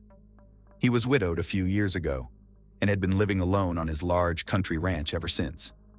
Bill was a fairly wealthy man. He had a chiropractic office in Epping, New Hampshire, and on the ranch he raised horses. At the same time, he was very lonely and needed a strong, powerful woman. In fact, that's exactly what he found. Sheila was attracted by the wealth of her new acquaintance, and she decided that it would be an ideal union for her. And to make Bill completely lost his head, she began to send him a postal mail frank letters, supplementing them with her nude photos. The trap worked, and soon LaBarre invited a charming pen pal to visit his ranch. Their romance developed rapidly. An elderly man is not stingy on expensive gifts for a young mistress, and in the summer of 1987, she moved to live with him. This has incredibly flattered the doctor, who now went out in public with a beautiful companion who was half his age and was fit for him as a daughter. Nevertheless, he did not plan to marry Sheila. However, Sheila, not waiting for a marriage proposal, changed her name, calling herself LaBarre. Bill was surprised by this turn of events, but he did not object. Sheila began to interfere in all the affairs of her elderly lover, starting to control his business, finances, and disposition of his property. In addition, Bill was getting older and could not satisfy the intimate needs of a young woman. Then, according to Sheila herself, he allowed her to meet other men, whom she often brought directly to their home. One of Sheila's regular lovers, closer to the mid-90s, was a Jamaican national named Wayne Ennis. He was much younger than Sheila and was initially hired as an au pair on the ranch, but soon the young man, with Bill's consent, which was probably given under pressure from Sheila, moved to live in the owner's house. In 1995, Sheila and Wayne officially legalized their relationship, and the spouse considered that from now on, he would be her only man. But soon he realized that he was wrong, because his wife continued to meet with different men. Wayne was not satisfied with this, and one day he jumped with fists on Sheila and her next lover, causing them bodily harm. Accustomed to being dominated, Sheila for the first time didn't know how to deal with her third husband, who got into a fight every time a rival appeared on the horizon. Eventually, she filed for divorce and sought a court injunction to stop Wayne from approaching her, accusing him of violence and assault. Another divorce did not affect the turbulent personal life of Sheila, who continued to meet with numerous lovers, changing them like gloves. True, now her relationship increasingly often began to end with lawsuits from men who accused Sheila not just in cruelty, but also in the threat to their lives and health. Thus, one of her boyfriends she deliberately hit by a car and almost ran over. Another almost broke his head, and another scratched his face so that he was forever scarred. Sheila, with age, became more and more dangerous to others. From every man she demanded obedience, and in cases of disobedience, fell into a rage. In 2000, at the age of 74, Bill LaBar died of heart failure. Although doctors and police officers did not see a criminal trail in the death of an elderly man, his family members were convinced that Sheila had something to do with it. In their opinion, she had been poisoning Bill little by little for years, and literally drove him into the light. Despite the fact that Bill and Sheila were never officially married, Sheila, according to the will, became the sole heiress of all his property. The relatives tried to challenge this through the courts, but never got anywhere. They are still convinced that the mistress forced Bill to write the will she wanted. House of Temptation. After Bill's death, as I have already mentioned, all his property came under Sheila's complete control. Now she no longer had to consider anyone's opinion. She could do whatever she wanted with the estate she had inherited. She herself called her home a place of seduction and pleasure, where there were no inhibitions. She met men on the streets, in bars, on the internet, lured them to her, and then tried to keep them on the ranch as long as possible. She didn't care about their age, skin color, or any physical appearance. She promised them unearthly pleasure, and then sought to suppress and subjugate them to her will. Sheila regularly tried to seduce couriers by meeting them in the nude and offering an alternative method of payment. But she didn't take into account the fact that she herself was not getting any younger and was nowhere near as attractive as she used to be. They got to the point where couriers simply refused to come to her address. Neighbors noticed that on the ranch LaBar constantly come different men, but some hurried to leave the place the same day. Others were delayed, but also for a short time. What was going on in the house itself could only be guessed at. Where had Michael DeLorge disappeared to? Soon, Sheila decided to look for lovers among men who were in dire need of housing, money, or those men who suffered from addiction. This category was the most vulnerable and proved to be an easy prey for the cunning woman, who everywhere posed as a widowed millionaire and talked about her untold wealth, inherited by her. In 2004, LaBar met on one of the city streets homeless man named Michael DeLodge. He was in a difficult life situation and lost literally everything because of addiction to illegal drugs. His relatives tried to send him to a rehabilitation clinic, but he ran away from there and has been loitering ever since.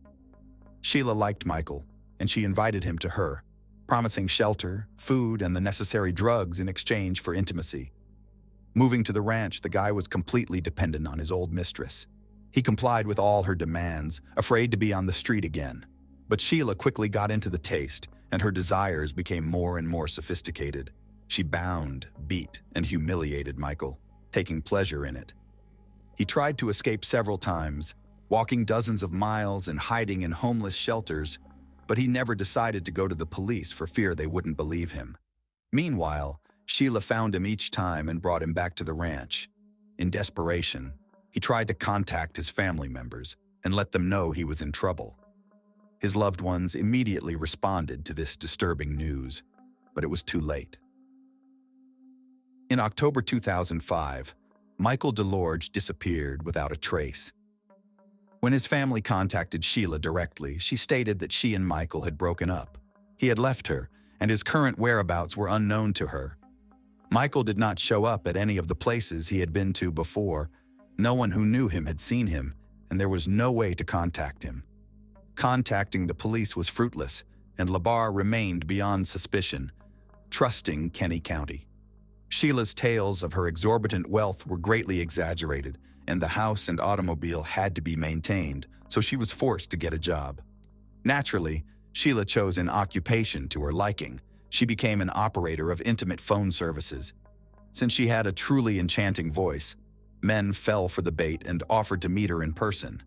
Among such guys was Kenny County, who at the time of their acquaintance was barely 24 years old. The young man was attractive in appearance, very good-natured and open.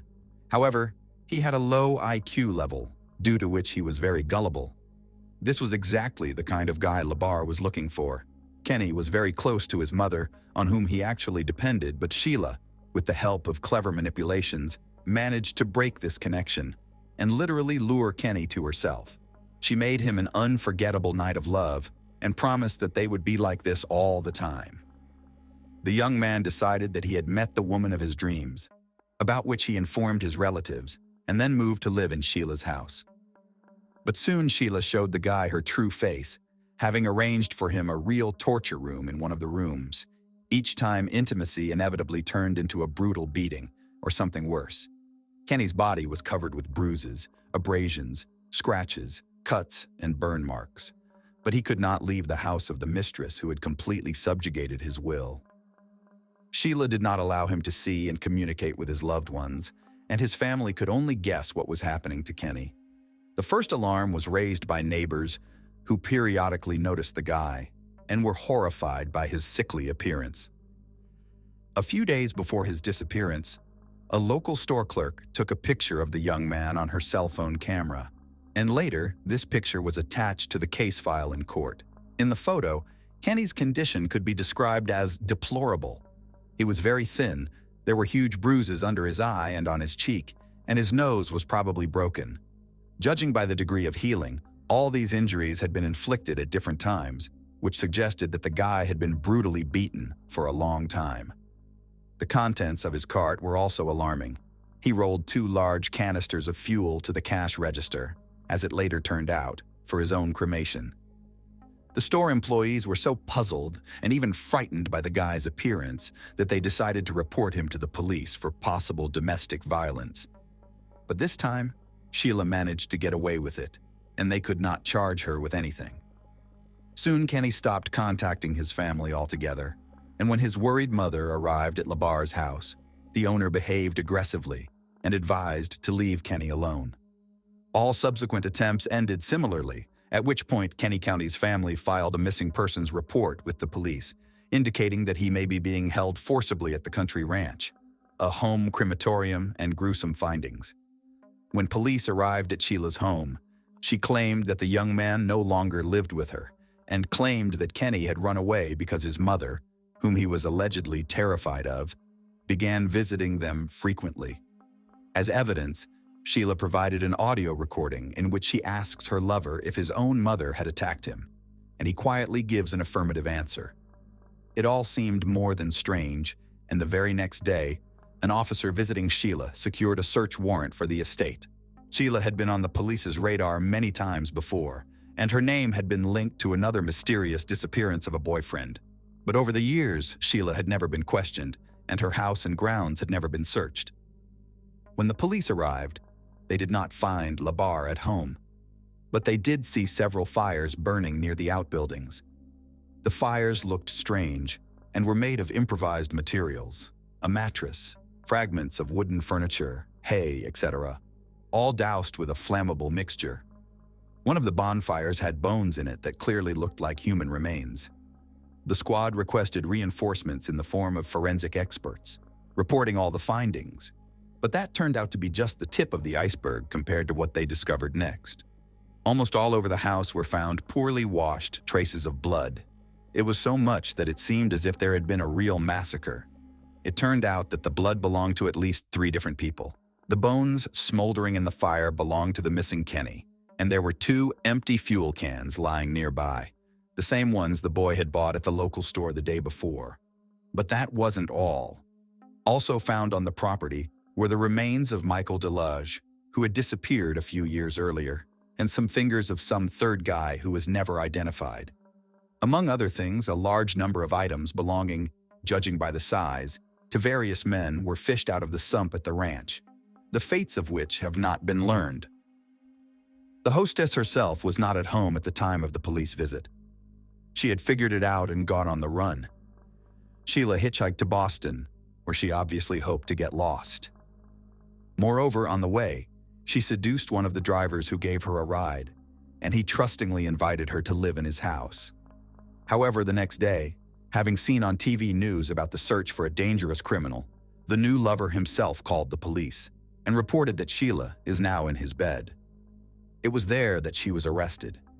During the search of Sheila's home, another frightening find was made: a box of videotapes. On the tapes, Kenny, Michael, and several other men confessed to horrific crimes, but judging by the guy's appearance and condition, they made these confessions under torture.